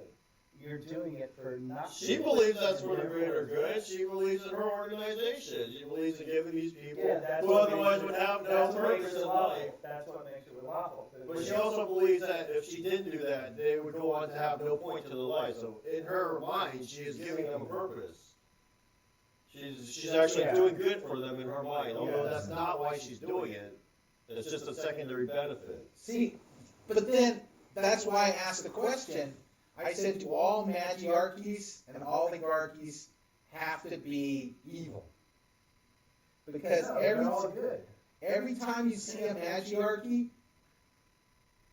in the books or in movies, magiarchies are eventually become evil organizations. Well, anything eventually becomes good or evil. Things change over time. If you're talking about are they always, like, from the beginning to the end, I can think of quite a few that don't. I mean, technically, you want to talk about, like, everybody knows Lord of the Rings, so, you know, that Magi organization, they were kind of split because they were basically a bunch of guys that just came around into a circle and be like, hey, let's make some votes. Oh, yeah, we're led by this one dude. And then that one dude went evil. But that didn't mean their whole organization went Yeah. evil. All the guys were still whoever they were to begin with. Christopher Lee basically described, Yeah, they're mostly neutral. basically was describing, he said that when he did the Lord of the Rings, the Hobbit series, Saruman was still a good guy. Yeah. And you get to see how much of a badass Saruman is, Elrond is, Galadriel is, Gandalf is, and, you know, Early days. yeah, in the early days. And it was that point where Saruman wakes the fact up, realizing that Sauron might have a point, and that's when I think he turns at the end of their altercation on Dulth Goldrum, whatever the place where he was being held prisoner in. No. Golgor, or whatever they call it. I'm glad I should know that too. But Like my whole childhood studying those maps. Is that why the Gamma map looks like that? No, It looks very Tolkien-esque. Oh no, that's totally me. I took Jacksonville and I kind of broke it down. you have the video. He has a video. I don't know if you lost it already. No, I still have it. Well, of him making the map? No, he has a video Welcome to of Welcome to Jacksonville. He has a video that was posted online. Ripped it out of YouTube. Somebody did a Welcome to Jacksonville, tour of the city, and I kind of used that as a template for how I put things together. It's not Jacksonville for sure, but the highways are there. That's pretty funny. Yeah. I do, all my games, I do significant amount of research. Some of them like years of research to write. When I wrote one of my games, Titan, the Cold Grave of Saturn, that was when the Cassini-Huygens probe was approaching Saturn and was taking all those cool pictures, and it was going to do a swipe around Titan, and I thought, well, you know what, I'm going to find out more about Titan because it sounds really cool, and then found out about its Earth-like qualities, and so I made up this game based on the Migos landing on Titan. Yeah. And so he runs this game, right? He runs this game at the convention. Okay, well, no, first off, he played it with us. Then he runs it at the convention. So we played again, and we're playing it at the convention. And so he finishes, and we're going, okay, next game, he's like picking things up. Okay, guys, next game, he's running the second part to this. So sign up for at the next convention. You know his name. Sign up for his second part. And Pat's looking at me. Like, I don't have a second part. What second part? Yeah. And so I go, dude, follow it freaking up. Follow the I game. had the hook in there because I had put a gate to Fomalhaut, which is the star system and the planet where Cthulhu comes from. And the fire vampires. Yeah, and so I did write the second, and that took me, I think, 2 years to write that because I wanted to. You know what? This is the funny extent that I went to. Right. One of the characters was an astrologer, so I actually got a hold of. I got onto an astrology board, and had them do a future cast for the date that the mission was supposed to take off, right? And just write this future cast for me. And they did. They wrote a future cast for me based on astrology for that date. And it was really, really germane to the story that I was writing in very uncanny ways. I still have it. Yeah. But I did astrological charts for the major dates because a lot of Cthulhu and a lot of is based on mysticism and astrology and Can be, yeah. yeah, a lot of it is not a lot of it, but But at the same time, he'll do this game, right? And he finishes the second game. And I'm going, okay, so now do the third, follow up. So he makes a comment, says that he doesn't have an idea for the third, takes him a lot of time to work on it. I said, do the third game. And I realized the only way we'll get a third game is for me to run the third game of his game. And when will it be ready? huh? I can run that game anytime. You have it ready. Huh? You have it. Yeah, I have it ready. I can run it any of the games. And I got all the figures and stuff for you. But what it is that the comment that came by, while the players are on Bradbury 2, okay, over by Formalhut, and they've transported there. There is the Brennan 1, which is an inside joke for Star Trek, that nobody will get. But he's the executive producer of Star Trek, who basically said he's not going to do any. They're not going to do anything. He has total authority as long as the Star Trek series, book series, or anything that's going on.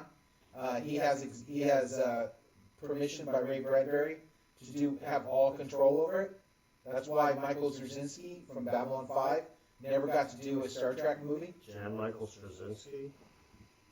I just know Michael Straczynski. He's the guy from Babylon 5. Rick and Morty. Oh, okay. But the whole thing is that this comet is coming by Jupiter, and as it comes by Jupiter, meteorites impact onto Jupiter. So we had the picture of those, the satellite hits that were hitting into Jupiter's orbit. But what happened is that you look at a picture and you see this comet and you see these meteors, but as the comet's going by, the meteors divert and impact into Jupiter. And they weren't going to go to Jupiter, they were going in another direction.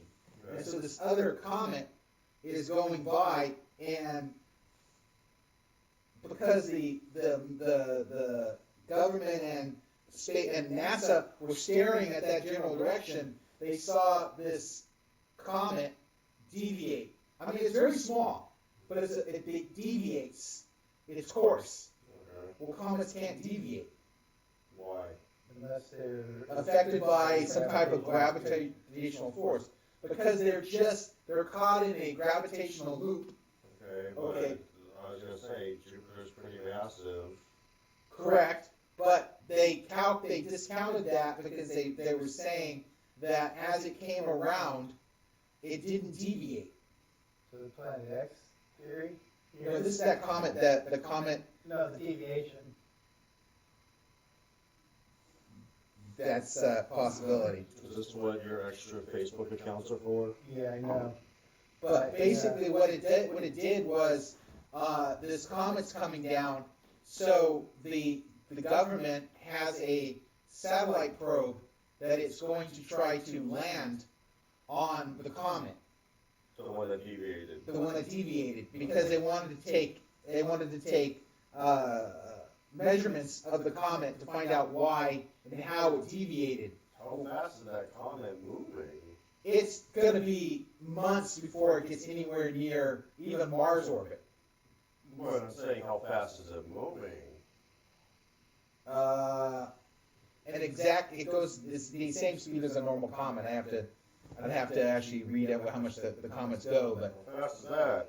yeah. Because you're trying to land something on it and no gravity. All they have to do is they have to match the speed, and then once they match the speed, then they can Just plop it. then they just land on it. So what happened was they send the probe, they deviate the probe, instead of going towards Jupiter, they deviate it, and it encounters, because its mass is small, but it is able to land on the comet, and it's giving technical data, but then all of a sudden, all the data goes out.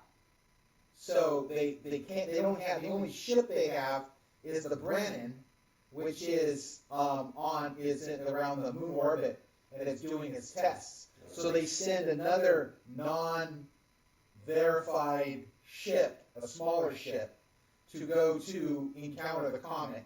Ship or like a drone? No, it's a ship. Oh, okay, so there's people on it. There is people in it. about a crew of 6 to 8 people. Okay. So they go there, but it's basically a very Did they encounter Net Horizon? well, like I said, it basically is they're going to rescue the black box on the landing vehicle, and or hopefully get more data and then relay it back, and avoid any kind of altercation. With aliens? No, there's no idea that there's any aliens. Dragons? No dragons. So yeah, it's a problem when you get used to certain person's game. Like one of the games I played with Wait, were you just describing the premises of part 3? part 3 of his game. Yeah. I'm not gonna lie, I actually thought that was all real shit that was happening. Well, that's- Holy shit, what the fuck is going on? Well, that's the whole thing of Pat's game. A lot of it, he takes technical data, and he takes NASA footage, and he just mixes and blurs the lines a little bit. Mixed reality. Yeah, it's quasi-reality. That's what I had, my game I ran, the Wackos. Did you play that game? I remember That was one where there was conspiracy theory game. with the one with Seer Lab. the dude that was throwing guys onto like an ice or a mirror or something. Uh, That was probably the second one with the formalists. yeah.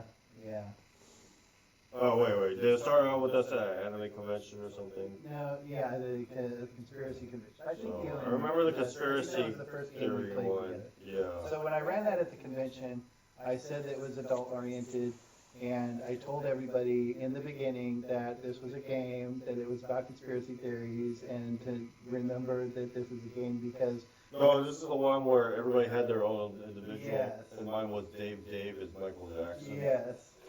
And when I wrote that game, I felt myself making sanity checks as I delved deeper, because basically every conspiracy that you could possibly think, somebody's already put out online somewhere. So connecting dots was too easy. And so when I was connecting these dots, I was trying to boil it down to a story that I could contain. And it became Because- too easy to contain. No, it was No. impossible to contain. Like, I ran this 3 times, and in 3 times, 3 different outcomes, 3 different complete scenarios. Some people, one time they ended up in a Chinese herbologist basement How? trying to research something. Was that the bad dude? I didn't even write that as part of the game, but this is what they wanted to do. They wanted to research that certain element. They got it in their head that they This is needed- the one. Let's go yeah, for it. that they needed to go there. So I tried to lead them, but allow them to, Frolic off wherever they wanted. yeah, basically if they wanted to. But I mean, basically, if you're in a mass shooting, the first thing you want to do is everybody run away. Yeah. Right? That's why you have to contain it. It's very hard. So, but that was another game. It took me a couple of years to write because there was just too many conspiracy theories, and it was too Yeah. easy to thread them all together and create Yeah. the threads. But then just I had to like chop. Yeah, but it's just like anything. I mean, I hassle Terry, because Terry can run some good games, but the thing is, I say, okay, the next part, the follow-up. What's the follow-up of this game? And he goes, what do you mean the follow-up? I said, I got the perfect module. You go buy going to Bone Marsh. It's an old D&D module. Buy that one and fit that into your adventure. It would be perfect. Ravenwall. No, Bone Marsh is Greyhawk or whatever. it's a Greyhawk game. So, but take Bone Marsh Damn you, Dwayne. and you can basically do in his Necro game. His game is a group of Necros. Table Manson. No, Yeah. Team has nothing to do So with it. basically, because of Dwayne, I end most of my games with the world being destroyed. Is that what happened in our So game? that, yes, We all went somewhere. underground, and the world got transported into an alternate reality because We were with that a was bunch of schoolgirls? because the cultists' plan was to save the world, but to save it, they had to sacrifice everybody on the surface. And Except for schoolgirls. well, they needed it. They needed to repopulate. They needed to repopulate. Yeah. Yeah, it was bad. Why schoolgirls? But, No, that was just all that was a ticker from things that were happening at the time. yeah. Was that schoolgirls were, and some of those things that I said weren't even part of the game. They were just filler. Yeah. But they all had things like the garden. I called it you heard of Gardasil? Gardasil is the HPV. Yeah, they're probably saying, shut the fuck up. No, they're gone already, bud. Lord of the Rings is inspired by Catholicism. Oh no, what did you just I say? said Lord of the Rings is inspired by Catholicism. I don't know how long ago they said Oh that. god, I had no clue. Conspiracy theory? But yeah, that's. Dude, we gotta go. 7:20. But the last thing is that one of my friends wrote up Centennial City, which conspiracy theory, it's a dark Cthulhu White Wolf adventure, and I was continually asking him to play it, and he would never do it. And so I got so pissed off that I actually started running the game for him and some of the people that were in the Bay Area. And then he comes back and says, well, that's not the way it is. And I said, what do you mean? Well, that's not the way it is in my game. I said, this isn't your game anymore. This is my game. And he's going, what? I said, this is my game. I've basically looked at your story. I've asked you and asked you and asked you. I'm now running Centennial City. And until you decide to run Centennial City, I'm running Centennial City. Why? Just run in and tell, like, even if he wants to play, just say, okay, now that's your own separate thing. Well, I know, but what it was is... Here's J.J. Abrams' version of Centennial City. No, I'm J.J. Abrams. You can go do, what was that guy's name? Michael, you go Michael Bay that shit, whatever you want. Yeah, it was just that the guy basically was the guy, his name's Anthony. He's an idea guy. He's not a doer. We should kill the. He's not the guy that gets on social media for the betterment of his podcast. No, he just basically is an Future idea, projects. an idea person. For example, fielding specific players Dwayne's at on conventions. we put Dwayne on the internet for the first time ever. When we publicized. Stump Dwayne? Yeah, we put a link to the video on Facebook. Yeah, so there. So you're on Facebook. You're already on Facebook. I told you before, I did that. Yep. Because I said by agreeing to be recorded, that you were agreeing to allow us to use your image and your voice on Facebook, and you agreed to that, did you not? No. Did you not? You gotta go, No man. comment? You did agree to it. All right, man. Thank you. Yeah, I still don't want to, You're on social media. it'll never work. Do It'll it. never work. It'll never work. I still want to, To what to what? I don't remember now.